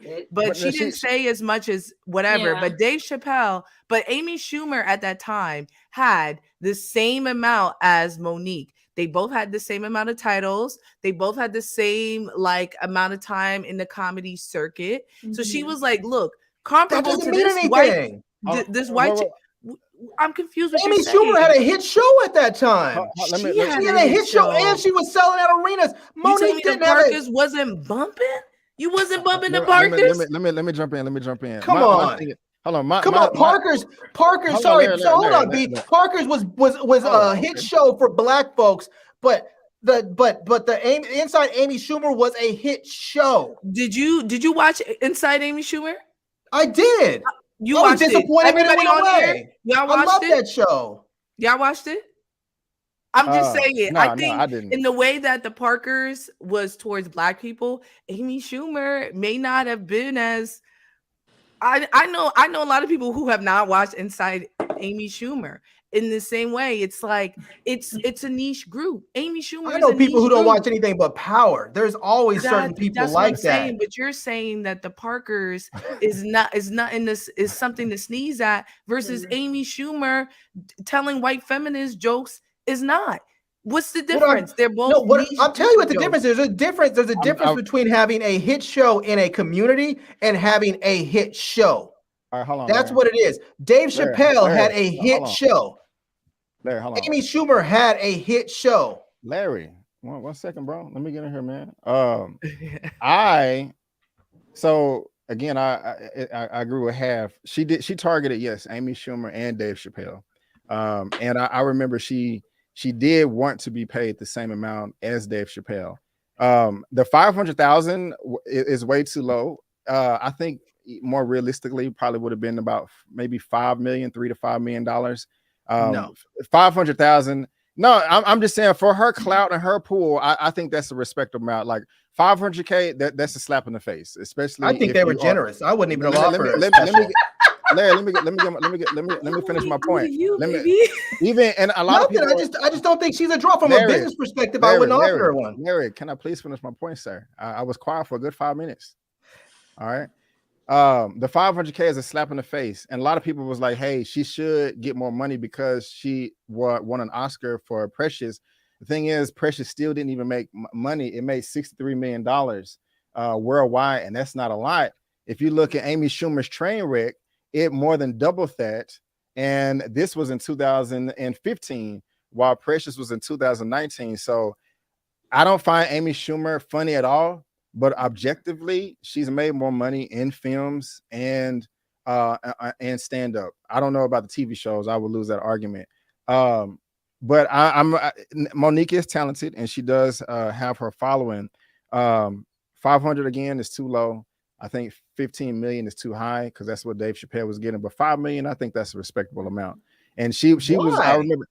Because I can't think of the actors and actresses right now, but at that time there was a lot of male and female black talent that was in her same lane that was getting paid around that amount of money because everybody was trying to get that Netflix deal. That's not the way Hollywood works with pricing. I'm talking about numbers like Wanda Sykes. It was a bunch of other black people that was getting a much better. Wanda Sykes is mainstream.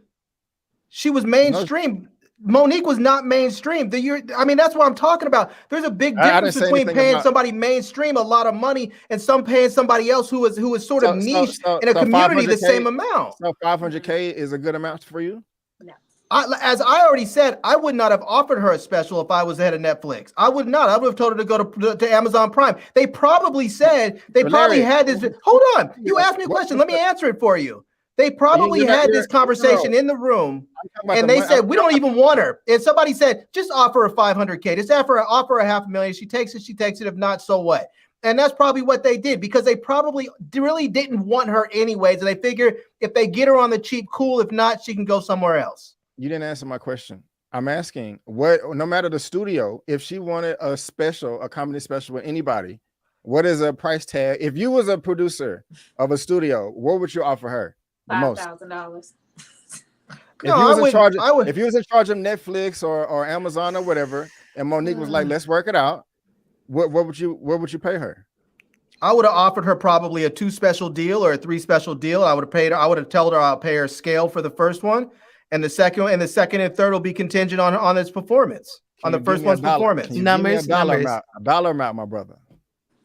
You can't give a dollar amount because it would be very contingent on contingent on its performance. Larry, there are ways. Like I said, I would pay her scale, whatever scale is, or whatever scale was at that time. Like I said, I would pay her scale, and whatever, and the amount she would make moving forward would be contingent on how that special did. Sam J, and I love Sam J. Sam J got that amount of money. I just don't think that Monique is that big of a draw for. But you think she's a bigger draw than Sam J? Do you know who Sam J is? I don't. So then my point is already proven. My point is already proven. You don't know who Sam J is. Right. And there's also a lot of people who don't know who Monique is. And they're not going to show up to watch because they don't know who she is. A lot less. Does anyone else know who Sam J is? I don't. Tyra? No. I know who he is. Yeah, she's great. I love her. Larry, let me ask you this. Is there any black female comics bigger than Monique? Wanda Sykes. Okay, I'll give you that. Okay. Can you name anybody else? I'm trying to think of stand-up comics to begin with, to be honest with you. That's the point. I mean, there are comics like some more and people that were on. I think it was the Queen of Comedy tour with her. She has had the most sustainable career and the staying power out of everyone. Yeah, you know what triggers me, Larry, about this whole conversation is that I've heard the same thing, I guess, directed towards me. For the same exact conversation has happened to me where I'm against other creators or commentators that are male or white, who obviously are going to have a bigger community because they're male and white. And then I'll be like, look at my work. It's excellent work. Look at my expertise. And they'll be like, who coming to see your black ass? Essentially, nobody coming. Let me bring this white chick in here. They're going to do more. Frankie, look at this. I am black just the same. I'm on YouTube. I work in the tech space. I deal with the same stuff. I get messages from people saying, you do great work. Why do you have to show your face and ruin it? Why don't you just talk about what you have to say without showing your face? It's gonna be hard for her because she's a woman at that. That's what I'm saying. I'm not going to discount my experience because I'm not a female. I deal with the same stuff that as far as racist. I'm not addressing Frankie, and I'm addressing Brandon with that, where he's saying, all I'm saying is we all deal with this type of stuff. Yeah, that's why we're wanting to maybe for you to identify a little bit more, because I do identify with it, but I hold people to a certain standard, and when it comes to numbers, I'm simply speaking from a business perspective. Just because somebody else is also there's other black actors or actresses that are making a certain amount, and she thinks that she's at the same caliber. She thinks she should make that amount of money. I'm not saying that you should. I'm saying you make money based on your draw. But what I'm saying from a business perspective, it is near impossible for a black woman to pull in the numbers as even a black man, especially in comedy, right? And I was just bringing it to the social media scale. When I put out content as a black woman with my clothes on, talking about comic books, right? The algorithm's like, the fuck? Put her in the back. They're not gonna so much. So it has to be, if it's not Oscar worthy every time, I'm not gonna have the levels. Whenever I put out something, it's gonna be, this is for this audience. That's all we're gonna like. That's all we're gonna show it to. That's all we're gonna do. Da, da, da. Even going with Amy Schumer and saying like her show had better numbers. Of course, her show has better numbers. She's on a larger platform with her show. At the time that the Parkers came out, it wasn't now where white people felt comfortable watching black shows. Insecure wasn't out and stuff like that. Black shows was on a site that white people knew not to go on. You get what I'm saying? How is she going to make those numbers? I understand all of that. Comparing Trainwreck with LeBron James and Bill fucking Hader in it to Precious, which was a $10 million film, cannot be compared. One was indie, one barely had a press junket. One was based off of a Zane. Was it a Zane book? Yeah, I remember. Sure. A very black book. It was based off of a very black book. So obviously, especially then, we didn't have Twitter. We didn't have none of that. So our movies, hands down, was not doing the same. So to say off of numbers versus impact is so very different. And I wasn't trying to say like you don't have that experience, but like respectfully, Larry, you and Brandon don't have our experience. We are the bottom. Being a black woman, no matter how pretty, no matter how whatever, we are at the bottom. Our stuff will always be pushed at the bottom, and we have to put out Quinta level stuff, Abbott Elementary stuff, or we not being seen. I'm trying to bring y'all up. Hold on, let me just super chat. Thank you, Karma. I do appreciate it. Think about the 500K is that they didn't want to use her to use the material from the special, and she still needed to tour, so she didn't want it. Oh yeah, they asked for exclusivity too. It was the deal that, you know, like they give football players when they are like giving them deals for respect, but they know they're not going to take it. Like, here's $2 for 8 years. That it was that type of deal. Like, it was a deal to say that we don't want you, but we have to do it because you are who you are. You get what I'm saying? But we don't want you here. Mm-hmm. Right on. Here's the thing. I just want to say, because I know that whenever I speak about stuff like this, people get in the comments, they get upset, they feel like I'm anti-black, they feel like I'm trying to deny my blackness, or I'm against black women. No, I see it all the time. And I like your sweatshirt. There's people in the comments that are saying all kinds of foolishness, and I just want to simply say that just because I don't sit here and adhere to the same nonsense that I hear other black people say, and I'm not saying that you guys are talking nonsense, you're talking about your experience, I'm talking about mine. I'm just simply saying, when it comes down to numbers, people need to get over this idea of I'm big or I'm small or I'm this or I'm that, and so I deserve this or I deserve that. You deserve what you can get. You get what you can get. If you're worthy of something and you demand it, and they see your worth, they will give it to you. If you're not worthy of it or they don't want to give it to you, you're not going to get it. It's just business.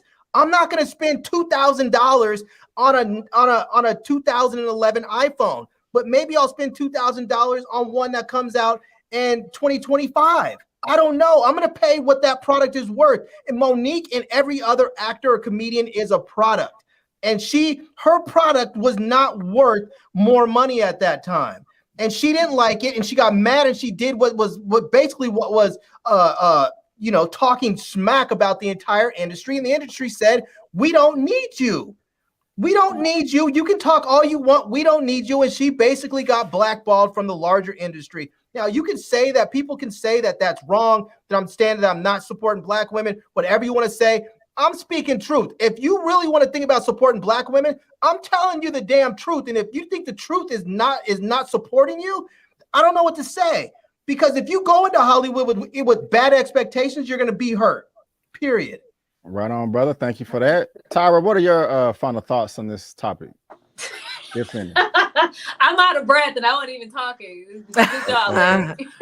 All right. I still think that it was unfair. I feel like she is the same. Like it's just all about, the audience that somebody's going to bring in, and that just shouldn't be the case. It should still be, some type of respectability politics. Like, pay me what I'm worth. If I feel like I'm worth this, and I don't care, Larry. If I feel like pay me what I'm worth, you're not bringing people in. Nope, you let her talk. Is your worth. Nobody you bring in is your worth. Let her talk. I'm gonna mute you. I've had, several things, and then you gotta, like you said, you have to think about the, you know, where she is coming from. She is not a today's comedian. She doesn't have everything all accessible to her to have all of these, you know, she just doesn't. It wasn't there. She's from a different caliber, a whole different generations of comedians, you know, the S'mores, the Bernie Mac, the throwback, you know, that's her. I've been here for a minute, and if I feel like I deserve a certain thing, if you don't want, you know what, fine. But don't, you know, blackball me and, you know, paint me to be some type of way, because I'm not just willing to accept anything, especially when I think I deserve more, and you can't fault me for that. The apology was whack. I feel like she's just trying to, you know, dip her toe back in and get back out there after being blackballed for so long. And she's just, you know, trying to accept it and kind of move on. But I just wish she would have told him where to go with that apology. It shouldn't take for fucking 50 Cent to say something about it for everybody just to have a wake-up call to go, you know what, we should apologize to Monique. We were wrong. And then not only say we were wrong, but that she was right this entire time. You guys essentially, like, you lied on her for years. Well, thank you, Tyra. I think Larry. No, sir. No, Larry. Larry. I'm gonna grab the super chat real quick, and then I'm gonna give Frankie's final thoughts. I'm gonna give mine, and then we're gonna move on to the last topic, if that's okay. This super chat, pound the payment, $5. Trying to get people into thinking Monique is funny. She is not funny to me at all. Thank you for the super chat, pound the payment. That's subjective. Some people find her funny, some people don't. But that's you are entitled to that.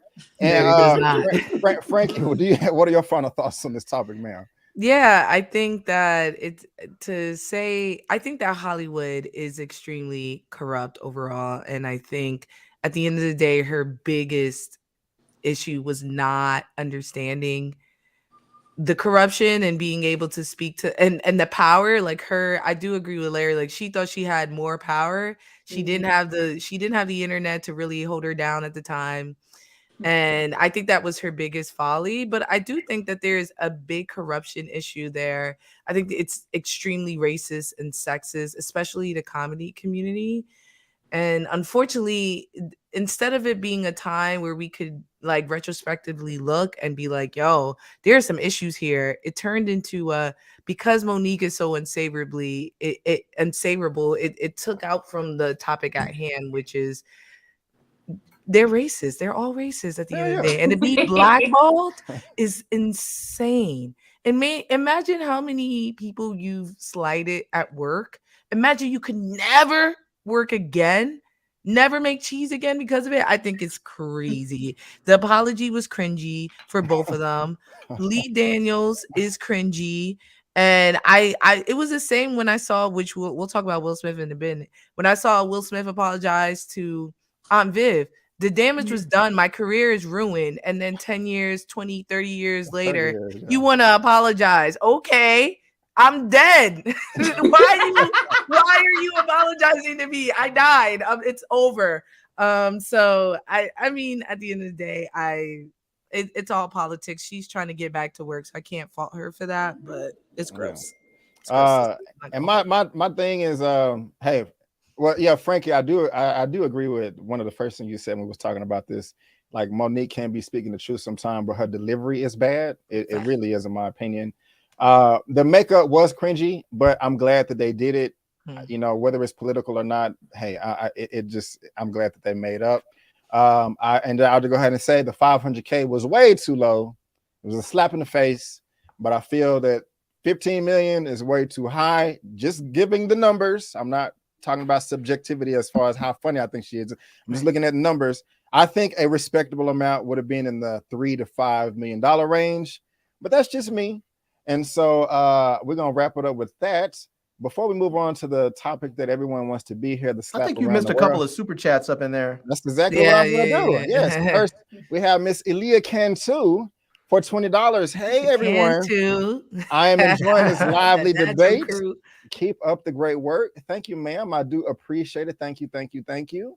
Also, her information is in. It's just to come through. Her information is in the description box of this video as well. So y'all show her some love. Follow her on IG and all that good stuff. We also got Reggie in the building, $10. What's up, Reggie? How you doing? It may not seem fair sometimes, but business is business. Talk that talk, Larry Legend. See, Larry, you always got people that agree with you. Larry. Yeah, Don't even trip. Larry Don't be even 50. trip, yo. Larry, every video is 50-50. Everybody's like, see, We all been called coons at And least Larry, once. if it makes you feel better, my dad told me yesterday. I didn't want to press you and show him up today, but yesterday he was like, Yesterday he was like, Brandon, if y'all gonna be talking about the Will Smith thing, do whatever you can to get Larry back in there because I like listening to Larry. Okay, do whatever you can. So don't feel bad, bro. You know you got your fans, man. I'll tell you what it is that gets me sometimes. It's like we have our debates about whatever, and we can disagree on stuff. But when we're talking about business, and especially when it seems like we talk about business stuff that involves Black people, I hate it when Black folks get in there and start attacking my Blackness because they don't agree with what I say. It's just that to me, when I think that, when I see people doing that and they say I'm anti-Black, I think you're anti-Black because you're sitting there attacking a Black man who's basically I'm just being an observationist. I'm just simply saying this is what A is as a consequence of A's actions. B and C, D happen, and you don't like it, and you're saying that I'm anti-Black because I'm pointing it out. I said the same thing basically that Frankey said. I just didn't say it in such a way that you guys were able to smile about it. No, I don't think that. I think there's something missing here. You are putting us all on the same level, and at the end of the day, white people have a head start. And I think that's what we're asking you to acknowledge. We're like, look, I get what you're saying. Business is business, but business can't be business when you're looking at Black entertainers versus white entertainers because it's not the same. You get what I'm saying? That's essentially the whole premise of affirmative action. It's totally different. You get what I'm saying? We're not all starting at the same point. There's nepotism involved. There's racism, systematic. Like there's so many things that you can't. And I think that's why. And I'm Black as hell on my page, and people still call me anti-Black. Whenever you don't agree, coon is the first word they want to throw out, and I feel you there. But I do want you to please reflect on like how Monique is not on the same playing field as other comedians because she's a Black woman. So you got 30 seconds. Let me just address this and then we'll move on what you want to do. So all I'm simply saying is I get it.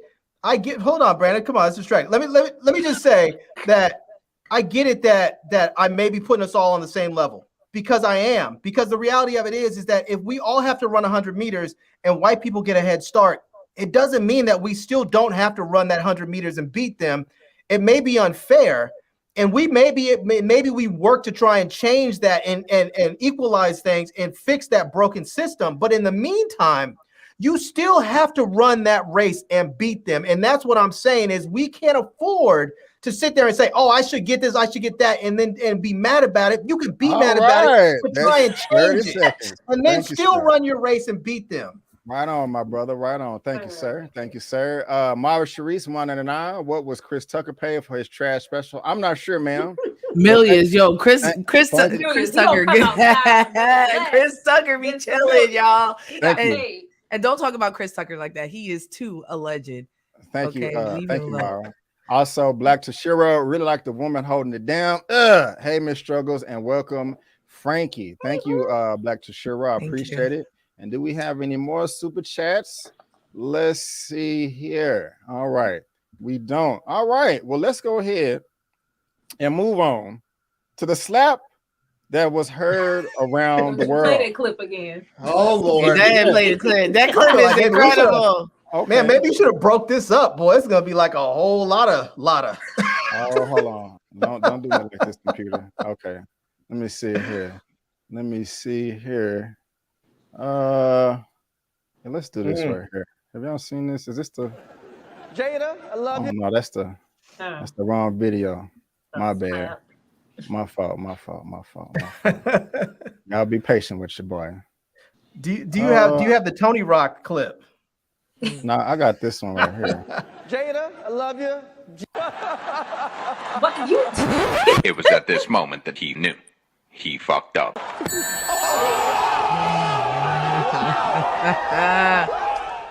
Will Smith just smacked the shit out of me. He needs some milk. Out your fucking mouth. Wow, dude. Yeah. It was a G.I. Jane said, joke. My wife's name out your fucking mouth.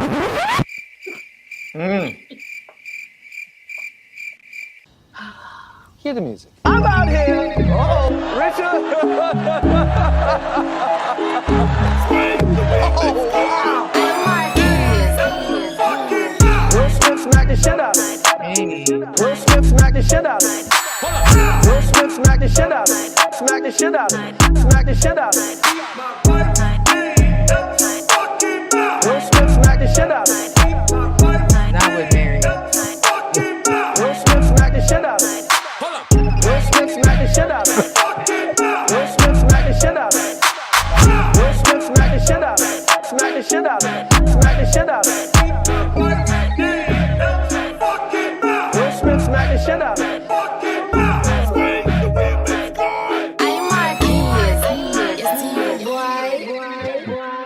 I had to play that again. That needs to be, jam that in your cars. But y'all, here we go right here, man. The slap heard from around the world. We had this, I guess, part 2 of this topic right here because we did an impromptu on Monday. Larry and Struggles gave their opinions on all this mess, and it was a very spirited discussion. We had up to 3,000 people in the live, had 7 people here. It was quite nice. Now we got 349. Can we get to 400? Let's get those thumbs up. But we haven't heard from Miss Frankey. So I want to come into you before we get into all 11,000 of these articles that was in the email. We're not going to go line by line. That's going to take forever. I was going to ask. Yeah, no. Tell me, how you feeling about this, ma'am? Like, you know, it was Chris Rock wrong for the comment. Was Will Smith wrong? Were they both wrong? The aftermath. Just give us a brief rundown of how this all this news hit you. No, I thought, yes, the joke was in poor taste. I think there are way worse jokes that could have been made, especially by Chris Rock. I think that, yes, it was in poor taste. Was it the worst? No, it was not terrible. I think what makes me nervous is the protection that we're giving Will Smith over this outburst. I've seen a couple of things happen because I expressed myself on how I felt, and I felt like men slapping people abruptly at work is a red flag for me, right? Like, he's not protecting Jada. Jada was not in danger.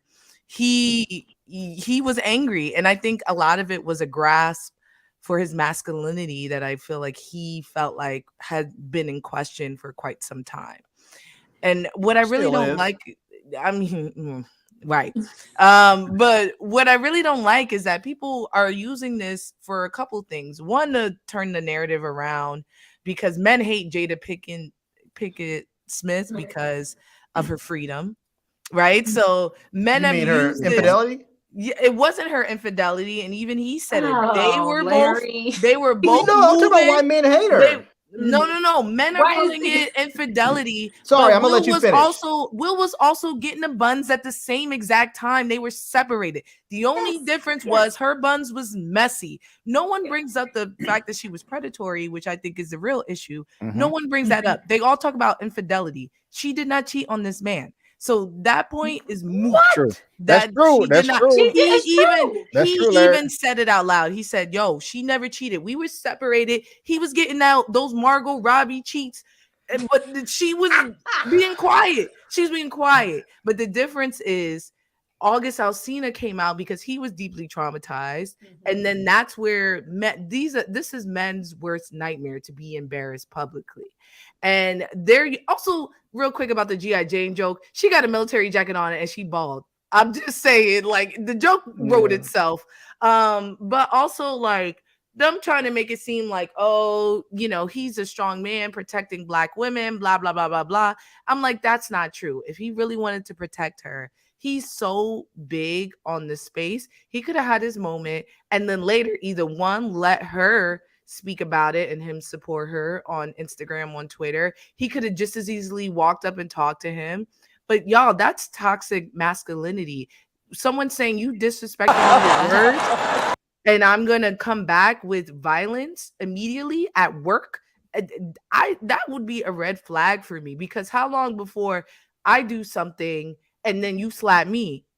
You get what I'm saying? Like, and we all know he did it because he know Chris, because how small Chris is, because Chris is injured, all that stuff. Because anyone else would have said that joke, he would have been sitting there, sitting quiet. And I think there's all that stuff that is just it's just an overflow of toxic masculinity that because we don't like Chris Rock a little bit, and because of how we feel about Jada, people are using it as a lightning rod to bring up issues that aren't tied to this thing. And it's totally overshadowing a moment that Will worked so hard to get for so long. Like, say what you will, Will has been acting since he was 16 years old. Will got his moment. What moment? His moment. What about the documentarians? What about Questlove and the documentarians that didn't even have their moment at all? Will Smith got his, but he's still getting his moment. We're still talking about it. All we're talking about. We're not talking about the Oscar. We're not talking about Will winning his Oscar finally. We're not talking about any of that. We're talking about him slapping another man. His moment is gone. The Oscar, the pinnacle of his career, what he's been working for his career, the highest honor that he can get in that career, right? He had to apologize instead of talking about how hard he worked, instead of discussing whatever, having time. He had to sit up there and apologize. And now he had to withdraw from the Academy. He's doing all this extra stuff instead of him basking in the moment. And if he had went to Twitter, if he went up there and was like, I'm tired of people talking about black women, whatever. If he had used his words, we would have been reading Chris Rock to filth right now. We would have been celebrating the Roots, we would have been celebrating Will, and then we would have been reading Chris Brock. No one's even talking about the joke, and the joke is so stupid. It's so dumb, and it's so easy, and it's so quiet. It's insane. And people calling her a witch. I got you. And thank you, Frankie. Tyra, coming to you. We got a good amount of your opinion on Monday. But there's been a lot of aftermath about the Academy, them asking Will to leave, and it's a bunch of he said, she said, and they're still trying to work it out. And this one right here, hold on, that's the wrong. I'm not. Why is it sharing that? I'm trying to share this right here. This is from the Washington Post. It says Will Smith refused to leave the Oscars after slapping Chris Rock, Academy says. But TMZ has an article saying that the Academy lied, according to their sources. So who do you believe? And do you even, who are you believing right now? Also, Will Packer, he put his 2 cents in. He showed up on Good Morning America. Bad career move. Really was it? He was the producer of the show. Yeah, his PR person said, you know what? Just keep your mouth shut. We'll put out a release. So he's saying that the Academy didn't remove Will Smith because Chris Rock advocated for him to stay. But then Deadline came out with a report. Let me read this right here. Rock didn't want Smith to be removed, according to producers. Sources at Deadline, however, dispute Packer's version of events and claim that Rock was never asked if he wanted Will to be removed. So Tyra, who do you believe in this mess, this he said, she said telephone game? Is Packer telling the truth? Is Deadline? Is TMZ? Is the Washington Post? Tell us how you're feeling about all that. If you First of all, that's just too much.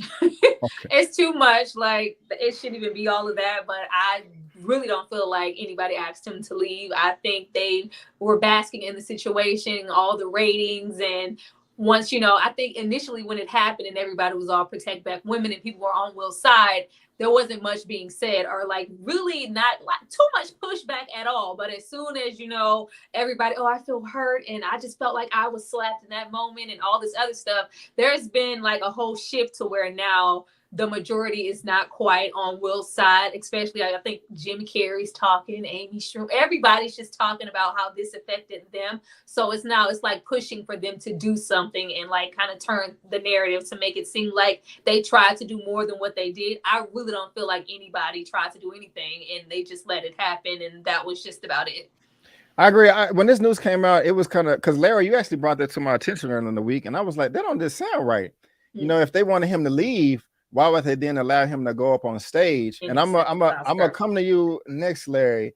But in the article, it says things unfolded in the way we couldn't have anticipated. The Academy said in the statement in which it apologized to Rock and announced the disciplinary measures may be taken at the next board meeting on the 18th. We also recognize we could have handled the situation differently. I think they saving face. But Larry, what do you think about all this, man? Do you think the Academy actually tried to get them to leave, or are they lying their teeth out? How you feeling? No, I think they're lying. I don't think they're trying to get him to leave. I think if they wanted him to leave, he wouldn't have been in that building. There was, I mean, between the time of the slap and when he accepted the award was like 50 minutes.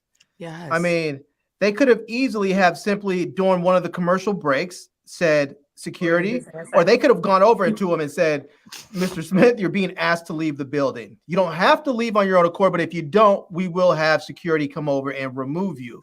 It would have been that simple. He wouldn't have wanted to been dragged out. They could have done it during a commercial break and would have been that simple. And I mean, I don't know what they would have done as they would have had to call an audible on the Best Actor award, because obviously they, the guy who won was there, and all of a sudden now he's not there. But they could have had one of the many brothers who went to console him, and not Chris Rock, Denzel, and them. They could have or they could have had Venus and Serena come up there and do it, and take it. Yeah, agreed. And hopefully they would have given Serena, Venus some double-sided tapes, and she was up there at the Oscars exposing herself every which way. I don't know what stylist she hired, but that stylist needs to be fired. Larry, I'm just saying you should. Why are her titties bothering you? It's not. It's the fact that she was up there falling out of her dress. How many people fall out their dress? That's the shit now. Everybody falling out their dress. Okay. What you mean? That stylist should not. That stylist should be ashamed of themselves. Let me look at her. Well, let me read this. Will Parker walked up to Will Smith just after 8 p.m., around 35 minutes after the slap. That's when he told Will he could stay. According to our sources, Will won the Best Actor award around 5 minutes later. So yeah, I think it's all cap. Can y'all hear me? Yeah. Okay. I was trying to look for that nip slip. Larry, you dragging it. I'm looking at these. What do you mean? You dragging it. Her titties are barely out. Share your screen. Share your screen. Can I share my screen? Yeah. Y'all, where I go? There we go. There is no such thing as a barely out nipple at the Oscars. Yo, it's no nipples, yo. Hold on. Okay, yeah, share screen. Y'all, I'm sorry. Let me send you the link. Let me show you the link, because it's talking about system. I'm not even going in on Venus. I'm talking about her stylist should be fired. She looks like I'm talking about in this dress, is what I'm saying. The dress is fine. I feel like Nicki Minaj. The dress is fine. Go ahead. The dress is fine. She looks great. They both look excellent, regal. Her nipples are fully covered. Okay, she got cleavage. Most of these men will hit. What you're seeing, it's like it's a little out, but it's a patient still covered. I'm trying to see what it looks like. I'm trying to see. I don't see no nipple. Go ahead and show me. Go ahead, show me. You told me in the age, what's her name wore J-Lo wore her entire crack out and the whole front out. You was mad then too, Larry? I didn't. The Versace dress. No, talking about the green one. Yes, that one was that one. It was designed to do that. It was designed, and see that was what she wanted to do. This dress was not designed to have her nipples pop out. How you know? You just we are off track. Yeah, I'm confused. I'll tell you why. I had this conversation with my dad. He's like, your whole bag need to be. Yes. I don't care about your back being out. I don't care if you want to have your back out. I don't care if you want to have cleavage down to your belly button, all that. But you know good and well when you're on national TV, Frankey, you're not supposed to have nipples out. They have standards and practices. You're not supposed to have your nipples out on TV. So we know for a fact you can't have that. You ever wore a low cut dress? It's so hard. That's why you get tape. Design it differently or get some tape. But then the tape, when you sweat, the tape loses adherence. Like you can't. Don't wear it. Hey man, I can't. I'm wear something else. No, you can't wear anything you want. Hey, I'm muting both of y'all. Chill out. All right, Tyra. When I unmute you guys, Frankey, tell me who you think was lying or not, Will Packer or I had a Will. Who telling the truth, the Academy or did they really? Who? I can't even get my thoughts out. Yeah, I get the gist. You're asking me if the Academy or Will Packer was lying.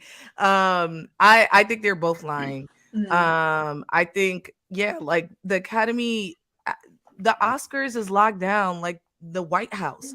There's no way somebody who needs to leave the Oscar is not getting out the Oscars. Will Packer, I think he's just talking. Chris Rock even said it. He's like, I couldn't process, like, he was just trying to figure out what was going on. I got slapped by my homeboy at work in front of everyone. So I think they both was just trying to get in on the conversation and try to look good. But at the end of the day, they were both lying. And I agree with Tyra. Like, the Academy, no one cared until the white women started crying and making it about them. Like, oh, what if it was Betty White? What? She's dead. What are you talking about? Will Smith slap Betty White? Like, why is she even in this fucking conversation? And I wouldn't have done that to a white person because the consequences would have been entirely different. We know apparently, that. But everyone's defense is that Will was so full of love for his wife that he saw red and ran up and slapped the shit out of his friend of 20 years. So his wife has so much love, she has to share it with other people. Oh, Larry. Why are you making it one-sided, Larry? Let it go. They were both sharing. He admitted it. The only difference, and that's the thing, that men are villainizing her for doing the same thing Will did. No, men are villainizing him too. Men have been calling him a punk and everything else. They just been going about it in a different way. They villainize her and say she's a hoe, and they villainize him and say he's a punk. You calling him a hoe because he too was sleeping around. It's different. That's why I just said, I just addressed that. I said it's different. They call the women hoes and the men's punk and the men punks. So, but you yourself just slut shamed her. All right, I'm saying he's a punk too. I'm coming to you after I do this super chat, okay? Right. Where did it go? Blur Forever. Thank you so much. Great show per usual. Let me play a little video or something. I ain't did that in a minute. What a money reside. What a money reside. What a money reside. What a money reside. Thank you so much, Blur Forever. We really do appreciate it. And Larry, I'm coming to you. I want to know what are your thoughts about Chris Rock's comments? Because he broke his silence. I honestly don't know if you heard it or not, but let me go ahead and share this real quick right here and let me know how you feel about it, man. How was your weekend?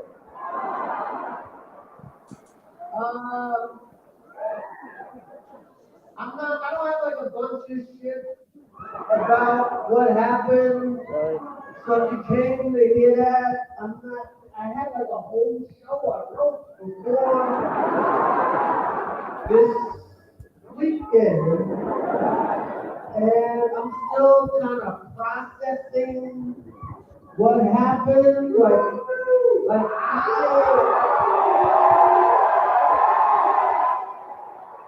So at some point I'll come to this picture, and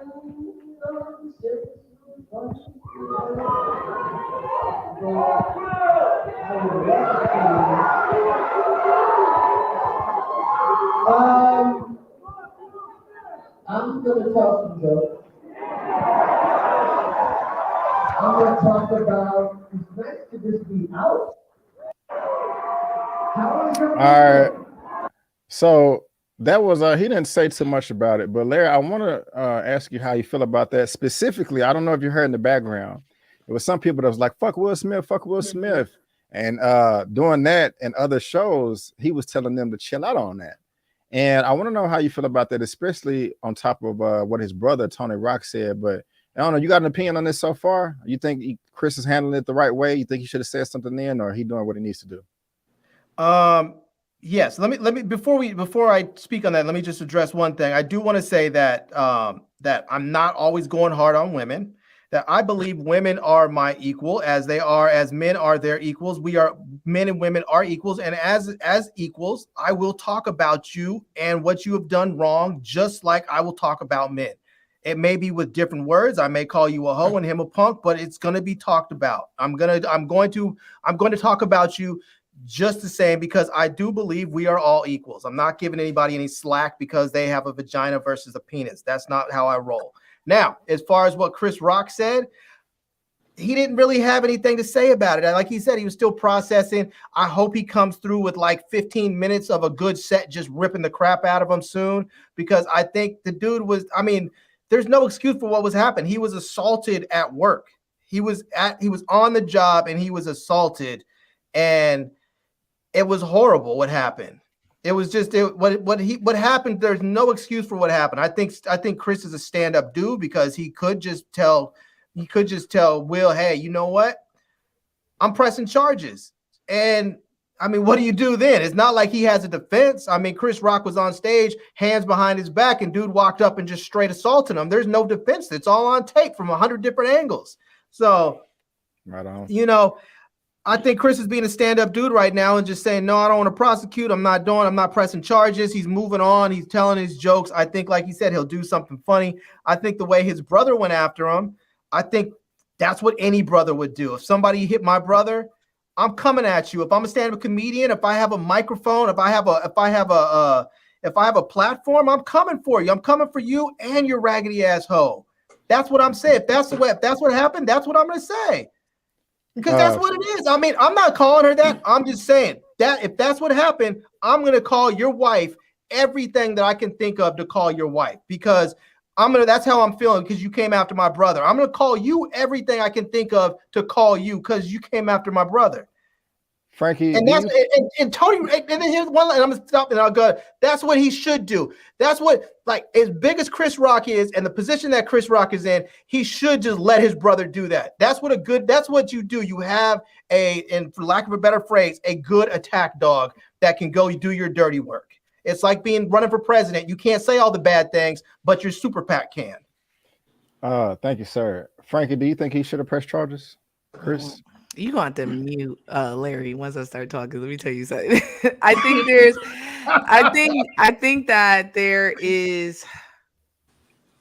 think it's within his right to press charges.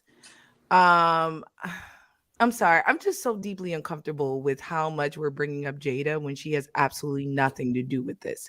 Like, whether because, whatever, even if she looked at him, she said I was uncomfortable, whatever. This is all Will's move.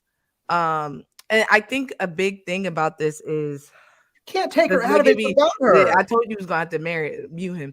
I think the biggest thing is Larry. And Larry, you said that you feel like we're all equal, but I disagree because the language that you use suggests otherwise. Even if you're talking about people the same amount, when you use a language, when you call one person a hoe and the other a punk for doing the same thing, that suggests that there is a difference in what they are. And even if that's not how it is in your head, that's how everyone else is going to process it and receive it. Because it's like, and whoa, I was quiet the whole time you was talking. You were, my bad, my bad. You were talking. You were, my bad. So like it's and the way that I help men understand the hierarchies with white people, right?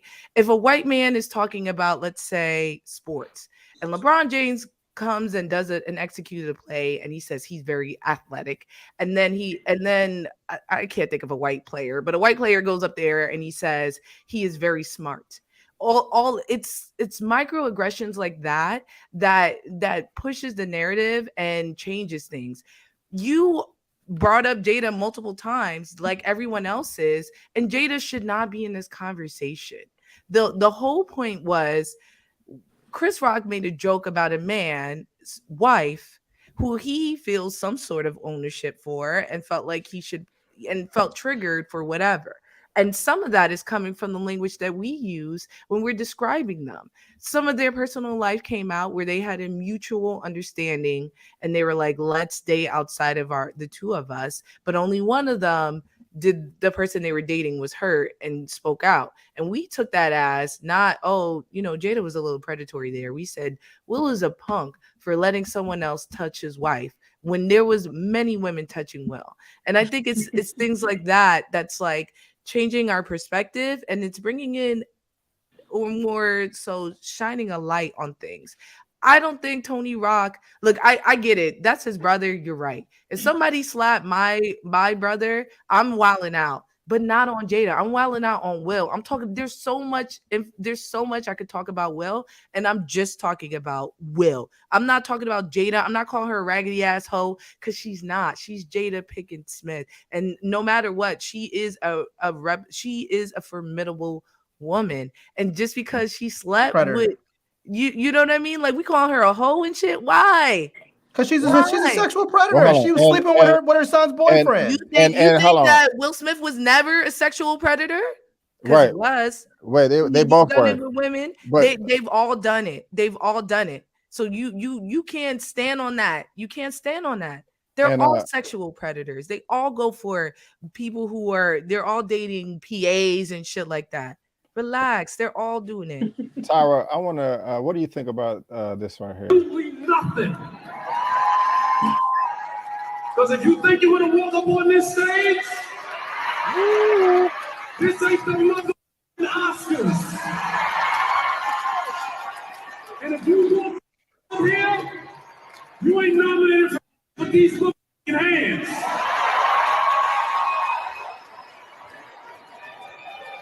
Everybody got shit to say when they not there, yo. Everybody got big mouths. Come see me across the country. Yeah, I don't even want to play no more because I can't wait to get my opinion on that. But Tyra, yeah, the link is in the description if you want to keep hearing the whole thing. Tyra, tell me how you feel about that because I'm next and I can't. I was so tired when I saw it. Like I'm tired of the situation in general, but for Tony Rock to come out like that and cursing at Jada, I feel, Frankey, I love you. I like how the same sentiments about Jada, like there's so much blame constantly being thrown her way for something that essentially has nothing to do with her. He went up there all by himself. Tony Rock and that whole rant, it didn't feel like I'm sticking up for my brother. It felt more like some type of publicity situation, like everybody else kind of milking the situation for what it is, the Jim Carreys, the Amy Schumers. Well, I can't say Jim because I actually kind of like what Jim Carrey had to say. But just everybody, I think Cheryl Underwood, everybody's talking about what they would have done, how they would have reacted, and this is how this is affecting me. When this is solely, their problem and, for them to handle. I personally feel like, which, we would never want to see because it's just a bad look, but he has every right to. I was hoping low key that he would come out and press charges. I swear. I really just it's justified because if it was anybody else, this whole narrative would be different. There's so many people just solely concerned about Will. For a minute there, nobody was talking about Chris Rock. All the memes and all of that shit rolled out. It's a joke, and everybody was rooting. I'm like, he was physically hurt, and unlike Frankey or I think you too, Brandon, you thought the joke was more like poor taste. I didn't mind the joke. It wasn't funny. It didn't ruffle any feathers for me. I just thought the joke was horrible. It wasn't a bad joke, but it wasn't a good joke. I thought it was funny. I thought it was an entirely appropriate joke for an award show. It was a movie reference joke at an award show. It was, and I know he could have went in depth, and I wish he now I kind of wish he really dug into that shit. Like, what did you really want to say, Chris? Because you got slapped for nothing. And I just feel like the narrative is being switched to something totally different. I am very glad with how Chris is handling himself. The most, I'm not gonna hold you. I thought Tony Rock died until I was like, he's still alive. I didn't think that. It was Charlie Murphy I was thinking about, but I was like, Tony Rock is dead, right? I didn't think that, but this is the most publicity. The Oscars, nobody who talks about the Oscars this much. And it's just sad that we're not talking about the young woman who won from West Side Story, or I think Samuel Jackson won an Oscar, right? Yeah. He won Lifetime like a Lifetime Achievement Award. Yeah, nobody's talking about any of that. So it's just a stolen moment. And for all that's happened here, especially with the victim, because Chris Rock is the actual victim, I would completely press all kind of charges. I'm sorry. I would. I got money now. Just to make sure, like, you let you know you can't do this shit again. You cannot just roll up on somebody. Yeah, but I promise, with how viral this went and how explosive this is going to start a chain effect of people just rolling up on people. I swear. But Tyra, do you want to? I think if we listen to that clip, and be the one who puts Will Smith in jail, that's crazy. And not just that, I think I agree with you, and I think that's why comedians are going so hard right now, because this sets a precedent, right? Like, if he gets away with this relatively unscathed, then all comedians are open. But the thing that kills me about that is these the same people who was just defending Dave Chappelle 3 months ago. I just heard y'all all I caught y'all in the act. I just heard y'all all protecting Dave Chappelle over his trans jokes and was like, they're just jokes. He's a comedian, And now the narratives have shifted to, nah, someone talk crazy to you, you gotta throw these hands. It's alopecia. She could have had cancer, you know. I'm gonna give my commentary on the Tony Rock thing. Then I'm gonna grab the super chat, and then I'm gonna come to Larry and get his opinion on something else. Tony, I agree with you, Tyro. Tony Rock has every right to defend his brother, but his whole spiel I thought was whack as hell. Kind of how I kind of feel like Will Smith wouldn't have slapped nobody else. He only slapped him because it was Chris. I feel like Tony Rock wouldn't say this to Will Smith's face or his wife's face. I feel like he's just doing this because he's on the stage and he's protected. And now for sure, nobody's going to walk up and slap the brother when the other brother was just slapped a week ago. So he has like double protection. So, I mean, he has every right to say it. It just didn't seem really genuine to me because you wouldn't say that to Will Smith's face and you call it. And I mean, whether you like Jada or not, she does not deserve to be called a bald-headed B word. That was just really low to me right there. And so I was annoyed by his commentary. This super chat by AMBW channel, $20. Here's my final thoughts on this drama. Will made a mistake. It was wrong. Correct. I agree. Shocking and unnecessary. That being said, he is human, just like the rest of us. I agree. Let him grow. I definitely agree. Mature from it. No need to cancel his career. I definitely agree with that. I still love Will Smith over here, and I'm not canceling him. Nobody. Thank you so much. First of all, thank you so much for the that's a real thing. Like canceling someone is not a real thing in my book. You can't how can you ever cancel Will Smith, especially over this? You just can't. But does this mean okay, we just act like it didn't happen and say, well, he just had a moment. He needs, time to mature. Let's just all move on. There's going to be no type of repercussions at all for the situation whatsoever. And I'm saying we don't want him to lose his Oscar. I'm very much so against him losing his Oscar. So if we're not losing the Oscar, what is there left to do besides, press a couple of charges? And I'm not saying, I want to see Will Smith in jail, but just something he's out of the academy. He's out of the academy now. And I mean, that doesn't mean anything. Yeah, Larry, you're never get an Oscar again. Larry, you're up no, next. he can. Yes, he can. Larry, hold on, man. I'm coming to you anyway. And so I want to know about that specifically. You can comment on the Tony Rock thing you want or this. That's the wrong damn thing. Hold on, y'all. I was like, that is a Tony Rock. This right here from Variety, talking about Will Smith resigns from Academy over Chris Rock Oscar slap. Again, guys, if you're watching this via live on the replay, there's a link to this down in the description. And again, I'm coming to you first, Larry. Will Smith says, the list of those I have hurt includes Chris, his family, many of my dear friends and loved ones, all those in attendance and global audiences at home. Smith said, I betrayed the trust of the Academy. I deprived other nominees and winners of their opportunity to celebrate and be celebrated for their extraordinary work. I am heartbroken. I want to put the focus back on those who deserve attention for their achievements and allow the Academy to get back to the incredible work it does support creativity and artistry in film, he stated, concluding with change takes time, and I am committed to doing the work to ensure that I never again allow violence to overtake reason. And so, Larry, I'm coming to you, and I want to know a couple of things. First of all, the Academy was already going to start investigations, and we know that they're going to meet on the 18th. It was rumored that Will Smith could face suspension, expulsion, or be penalized with other sanctions. So, with him resigning from the Academy right now, do you feel that was the best move, or do you think he should have waited to see what the Academy was going to do? Also, he apologized in this article right here, but he also apologized on Instagram. I want to know if you, respect his apology on Instagram or not. The floor is yours, sir. Let us know how you feel. I think just about everything Will Smith has done through this whole thing has been in poor taste, and this idea of resigning from the Academy is just a joke. It is. If you were going to do that, that's one of those things that should have just been done quietly and not even mentioned, because now they're trying to pump it up as if this is some big gesture he's making, some big gesture of contrition to say, I know I'm wrong, and look, I'm resigning from the Academy. That doesn't mean anything. only thing that means is he can no longer vote. That's it.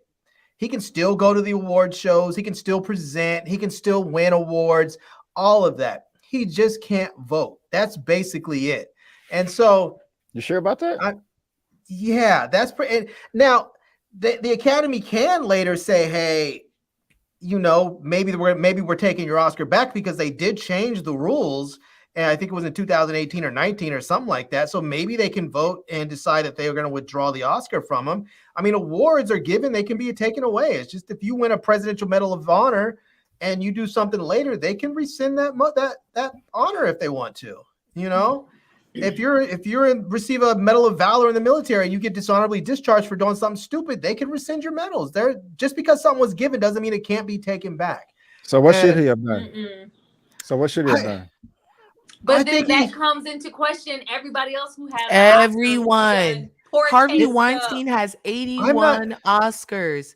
So I'm just saying, like, for them to take him off, for them to take his Oscar and not to take anyone else's is crazy and racist. Well, first of all, I'm not saying that they should take his Oscar.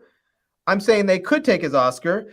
And I started off by saying they changed the rules a couple of years ago. So those people that had received their Oscars prior to, they're grandfathered in. They're grandfathered into a level of protection that people moving forward are not. So yes, Harvey Weinstein may have 80-something Oscars with his films over the years, and maybe all of them are protected because they didn't have those rules in place, you know. But I mean, let's just be real. The Academy, the Oscars, Hollywood is a place that is full of nothing but corrupt, morally bankrupt individuals who don't care about your immorality or anything else, as long as you're bringing in money. I mean, let's not forget that, just as somebody mentioned it in the comments too, just a few years back, Roman Polanski won an Oscar.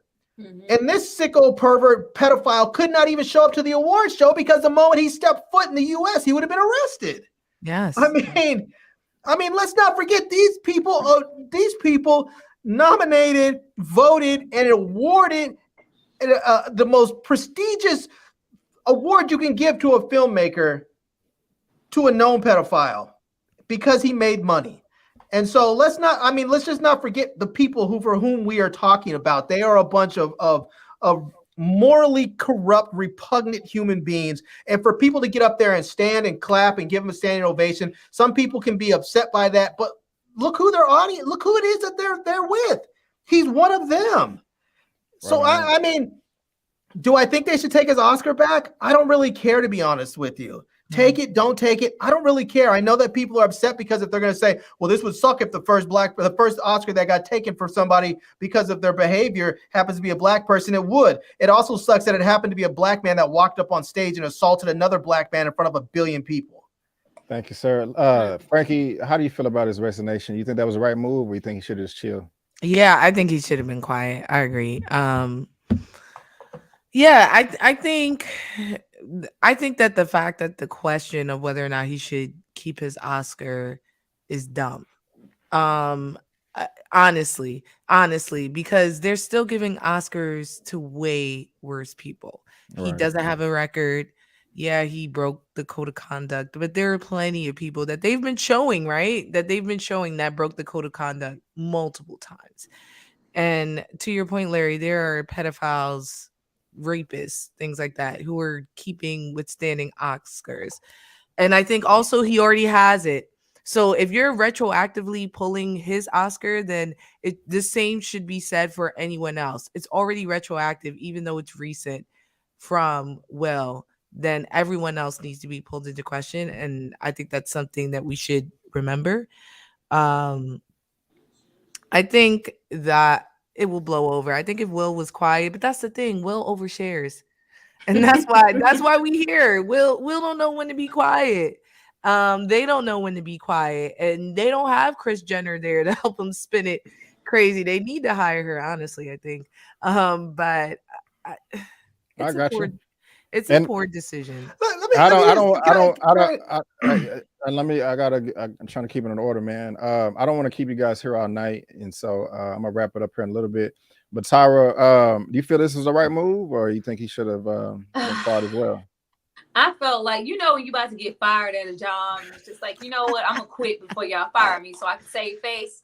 That's what it felt like. It felt like, you know what, y'all investigating and just seeming all indecisive about what y'all want to do with me, and we're gonna, you know, look into it a bit more. But we know something has to be done because white people are crying white tears, so we gotta do something. So it's just like, you know what, before y'all even say what y'all gonna do, I'm gonna fire myself. I'm gonna step back myself. Now, I in particular, I don't know what all that, because Larry said like that means everything but, so it doesn't really feel like, I don't know if that's, you know, for certain, but you know, I'm gonna trust Larry. He has on a Malcolm X sweatshirt, but I don't know if that's all, you know, set to be true. But if that is, that's not, you know, anything too substantial. I think he's just trying to, you know, save face. I just wish after the situation, if he didn't handle himself like that night and we didn't see him getting jiggy with it and all that good stuff, like all the celebration and stuff, it was just like when it became an issue and the backlash happened, it's just like, oh, okay, well, I have to do damage control. Let me put out this apology.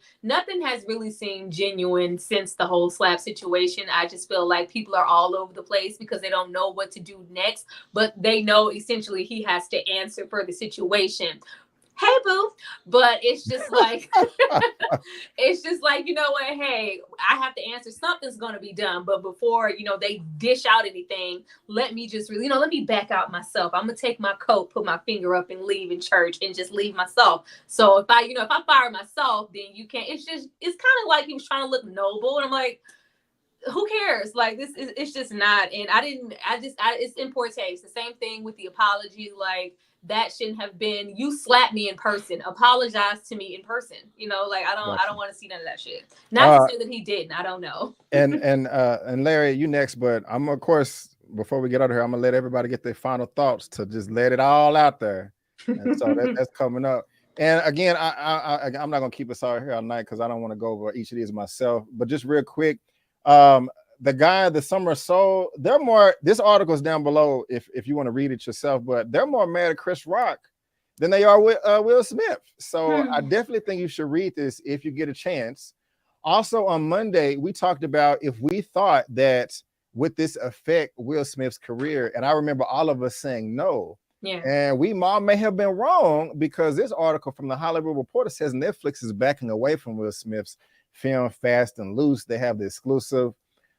This is a movie directed by David Leitch, and they don't know if they want to move forward with it. And so that's I didn't think anything like this was going to happen, but this article is in the comment section below as well. The project has already lost its director David Leitch before the infamous Oscar slap, and now the streaming service has quietly moved the film to the back burner in the award ceremony wake, according to sources. So if you guys want to read that, it's very short. You can as well. And another respected actor Denzel commented on this. Who are we to condemn? You know, they're saying when the devil ignores you, then you know you're going to do something wrong. The devil goes, oh no, leave him alone. He's my favorite. Conversely, when the devil comes at you, maybe it's because he's trying to do something right. And for whatever reason, the devil got a hold of that circumstance that night. Washington told Jakes on stage. That way, did you say Jakes? Okay, that does say Jakes.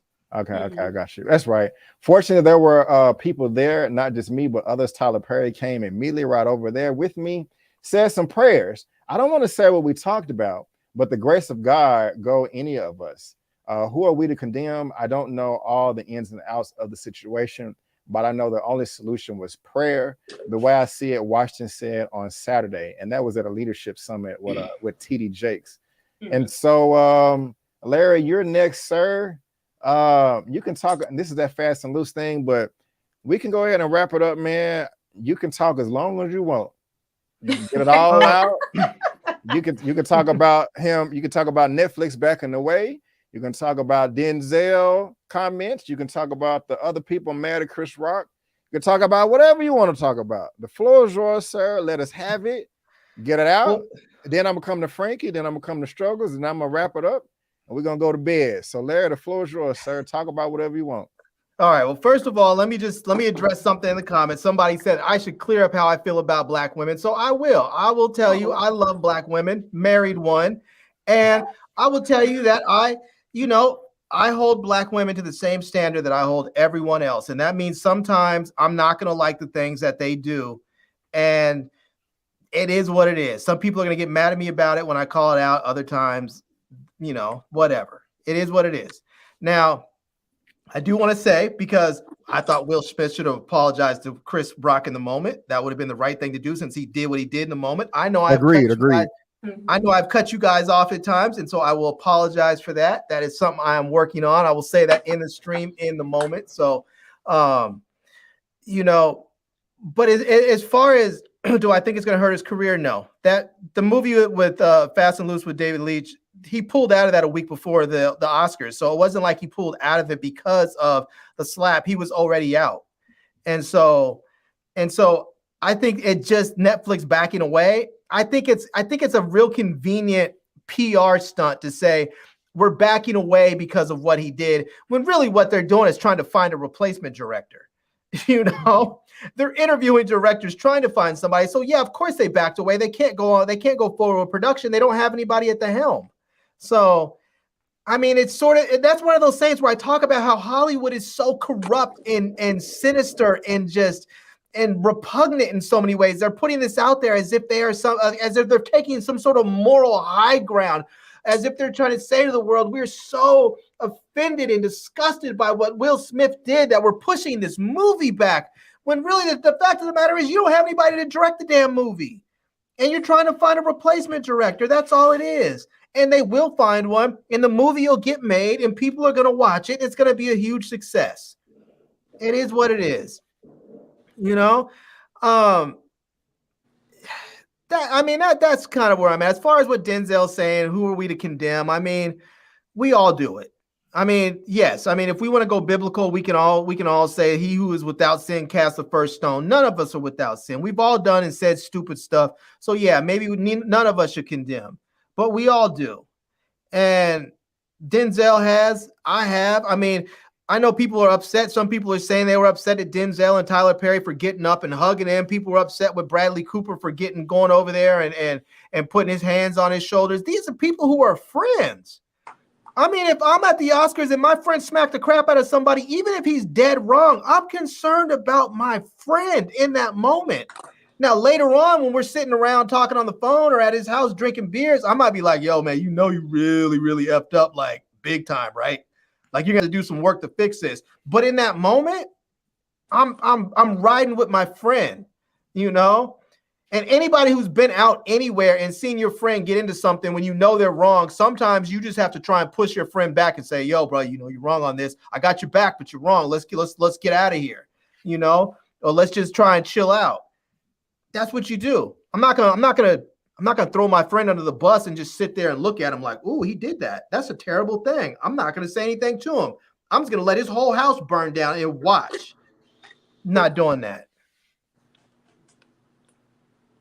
You're muted, B. Mm-hmm.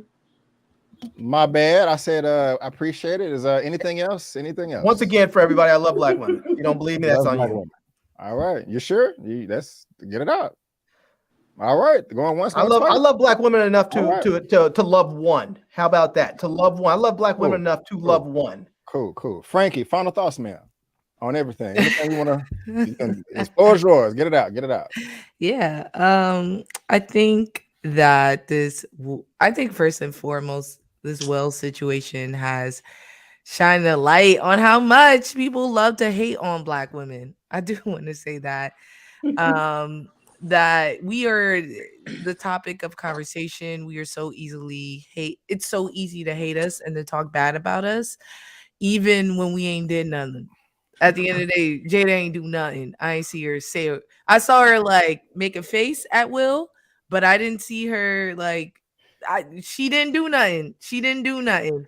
Larry said he married to a black woman. He know you make the face, and then it's up to you after. We could talk at home later, but I think that it's very telling. I think I think the tone of the conversations that we've had overall is how corrupt Hollywood is, and just even with Monique, it's how you're seen, how you're portrayed, and that's what's king. So like, you know, what we're seeing with both these actors is like, what does the public view me as? And how can I use that for, like, everyone's just using this to help propel themselves. And it's Ooh. gross. It's gross. Tony Rock. Yeah. Tony Rock. Yeah. The Oscars. Okay. Netflix. All these people, Will Packer, all these people who are speaking on it. And some of it is backfiring, right? Like Zoe Kravitz and stuff like that. But everyone's like, Zoe Kravitz was like, yeah, apparently we assault people at the Oscars. It had nothing to do with it. She posted her dress and was like, and then people started pulling receipts about things and started like canceling her. But I think it's an excellent look at like how the community, the work that we need within ourselves, because there's a lot of work that needs to be done here.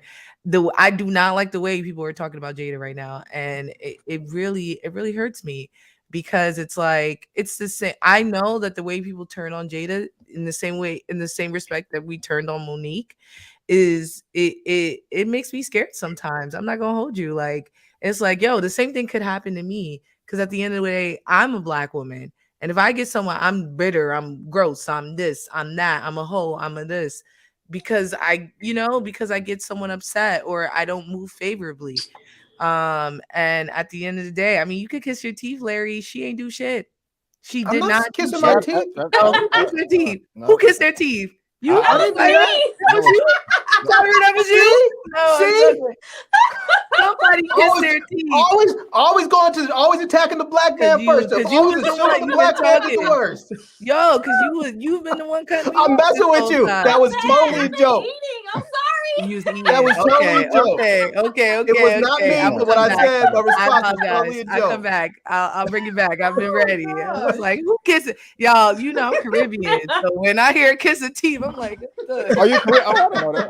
Okay. Yeah. Kissing the teeth is a sentence. Keep going. But yeah, I mean, I think it's Thank something you, for us to look at. I really think that it's something for us to look at, because it is really hard for y'all. And I think if anything, you know, me and Tyra were speaking to it. It is really hard. It's really hard for us. Even when we're right, we're wrong. If we are expressing ourselves, if we're asking for something, we're wrong. Monique was asking for something loudly, but she was asking for something. You get what I'm saying? I think Dave Chappelle asked for the same thing, and you know, we're applauding him when he said this is not what I wanted, and he went away and he came back and he got 15 mil after being off the grid for 10 years. So I just think that there's something to be said about the way that we move and the repercussions and how much better we have to be as Black women, because even if we are even adjacent to an issue, we're going to be dragged down and pulled through the mud like crazy. Right on. Thank you so much for that, Frankey. I appreciate it. And you said something I was going to comment when it was my turn. Hopefully it'll come to me. But Tyra, coming to you now, ma'am. What are your final thoughts? Get it all out. Anything you want That to say. was lovely, Frankey. She should have wrote that down. That was nice. This being recorded, right? This will be That was live. nice. Check that later. I've been eating. I was hungry. I'm sorry. I said, who can? I felt it. It came out. It came out the diaphragm. I'm sorry. Oh gosh. Okay. See, and put it on me.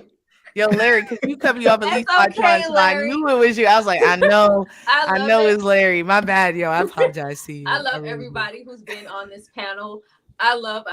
Even though you may feel away at times, Larry, I love Larry and his opinions. Like, everything does not have to be one-sided. It's great to have open discussions, whether you agree or disagree with what somebody's saying. But struggle wasn't playing. I wasn't playing with that food. I was hungry. It's late, y'all. We not in Cali. We on the East Coast. It's late. But I feel like I cannot wait for the situation to blow over. I don't want to hear too much about anybody, or we're about to back off of Will. Is something going to happen to Will? Will is going to be fine. He is going to prevail. Everybody who's backing out right now, it's just because it's convenient, and you know, it's not a good look right now to be associated with him at the moment. But as soon as everything cools off, he will definitely be back in effect and be Will. Leave Jada alone. That lady has been through enough. It was already a year of entanglement. Leave that lady alone. Leave her alone. She has received enough backlash. She is separated from this situation. Leave her alone. Now, as far as the Chris Rock situation, August is doing. Not well. No, let him finish. He's not doing okay.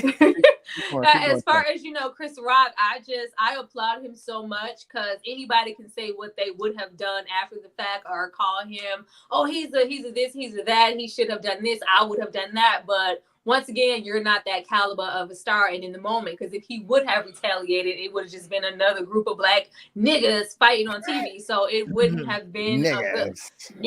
It wouldn't have been a good look. So I'm glad that he didn't do that. I do not want Will Smith's Oscar to be taken away. I think that's absolutely crazy, especially with, even if it's, you know, the past and this is the new law as far as the Oscars are concerned. Leave that man and his Oscar alone. I feel like it's just so hard to see, you know, what the repercussions should be. I really wish, and I don't want this to be in, you know, an exploited moment more so than it is, but I would love to see them sit down and really talk, because I feel like we don't need no red table talk though. This is going to be real, like, oh, this was a whole charade just for us to get more episodes of red table talk, but just to see, because I feel like he's not pressing charges because he understands, you know, Will's perspective and what he's going through, or whatever's happening for you know, the speech, and for him to even retaliate in that way over a harmless joke. And I would just love to hear both perspectives, but hopefully we get that. But Will and how he's rocking in the resignation and all that other extra shit, he just needs to sit down. He never sits down. He always has, you know, something to say about something and wants to, okay, well, I did this for this reason and I'm sorry. Just go away. Go away. You can go away and come back and you will still be Will Smith. You can go away and take a break. Clearly, with all of the aggression you have in your chest, you need to go take a break. You and your wife and her smooth head, go lay down. Go lay down. Go lay down. Oh, see? Will's going to come and smack you. Slap the shit out of you. He's going to go make a gangster rap album. You know, beloved. It's all about, you know, I don't know who's anybody, you know, manager or whoever it is that writes the messages for what you're supposed to say, and little PR people. Clearly those people went away because people are just going off of their own agenda. It's just not a good look for anybody. The only person who's handling themselves appropriately is Chris Rock. He has not said a whole lot. Chris Rock is going to sit in whatever show he has coming up next. They're going to buy all those tickets and show up, and he is going to flip this the way he needs to, instead of Will Smith trying to do damage control. Just go lay down and just rub on Jada's head and just rekindle whatever y'all lost for this to be a bad marriage for life. Just let that shit go. That's like I said before, I give it 2 years. Right on. Thanks, Tyler. You know what? All right. See, I'm finna throw some gas in the fire that nobody talked about tonight. I'm gonna tell y'all who's really behind all this right here, y'all. Y'all ain't heard this. It ain't Will, it ain't Chris, it ain't Packer, it ain't Tony Rock. It's Pfizer. And they're conspiracy. The Pfizer plan the Oscars out to promote alopecia drug. Damn. I'm not gonna hold you. You got the article right here. That's incredible, yo. Big Pharma. Big Pharma. It's a conspiracy. Absolutely stop. Because I swear since this situation has happened, I have seen more advertisements for alopecia than ever. I swear, they've been popping up out of nowhere. You know how common alopecia is, especially with Black women? Yeah. Oh, man. It's so crazy. I'm like, now all of a sudden we all know. It's all about alopecia. I have been seeing it so much. Damn. I haven't seen it so much. Like Brandon, he's a fool for that one. No. Brandon, that's jokes. So, yo, that ass though, maybe. Because you know how people were calling it a hoax for a second? Oh, it's man. not real. Well, you know, it's got to be a whole thing. It's got to be strong Black women. That's a good one, though. You just relax. She could never have alopecia. Black women don't get that. Like, no, she had it. Did everybody know about it? Clearly not, because I see more and more people every day defending. It's like we didn't even know about it, which just makes what he did even more justified. Like, people thought it was a target against her. Like, he's joking about her alopecia. I didn't know anything about it. But I just, I can't wait for this to blow over. Like, it's just, it seems like it's going to be drawn out for so Tyra, long. I'm supposed to be talking. Oh, my bad. I'm sorry. No. Well, in the span of Larry talking, I had a drink while I was sitting here. It's all good. No, thank you, Reggie. I appreciate it. Nah, in all seriousness, I had to do that. I was talking to somebody else about that. Okay. The only thing I remember what I wanted to say to you, Frankey, about only thing I'm gonna bring about Jada is this. I am just disappointed that, like, Will and Jada can do whatever they want. It's their marriage, it's their business. They both were cheating on each other. It was a disagreement that was separated, so they're both to blame. I'm just disappointed that she had to put it all out there on the Red Table Talk. I just wish that she would have kept that between them. You didn't have to tell the whole world. She did. August told it. Right, true. But they didn't have to. They look, you're Will Smith and Jada Pinkett Smith. It's August. People are going to believe you. All you had to be is like, August doesn't know what the hell he's talking about. He's tripping. He's lying. And everybody would have believed you, and that would have been it. You didn't have to, okay, he said something, so we have to. I just wish that they would have kept it to themselves. I'm not judging them as far as who's sleeping around. That's their business.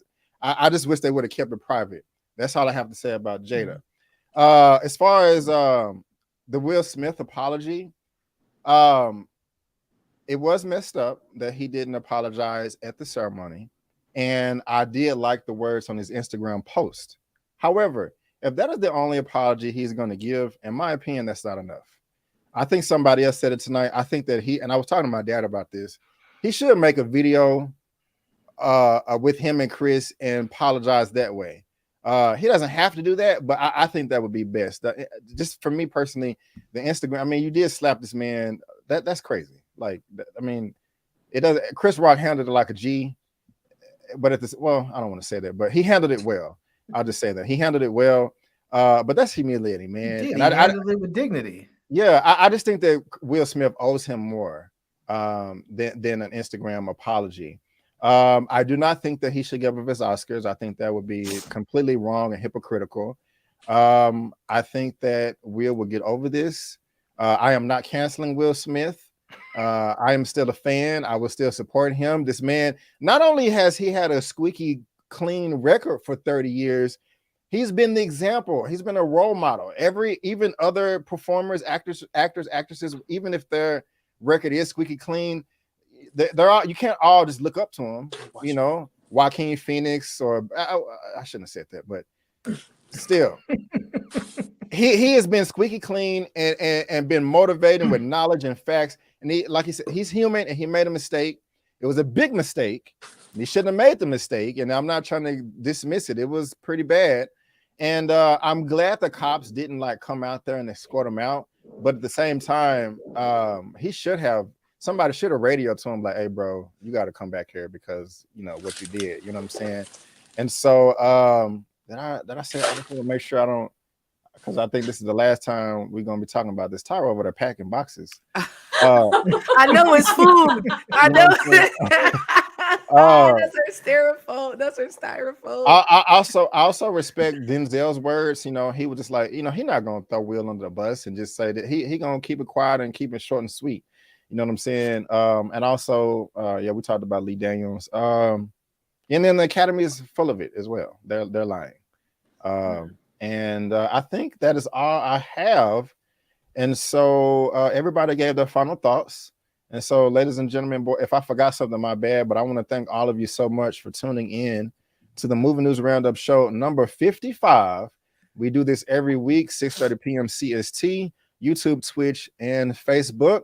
And so I always have a panel of guests coming in, switching out, and all that good stuff.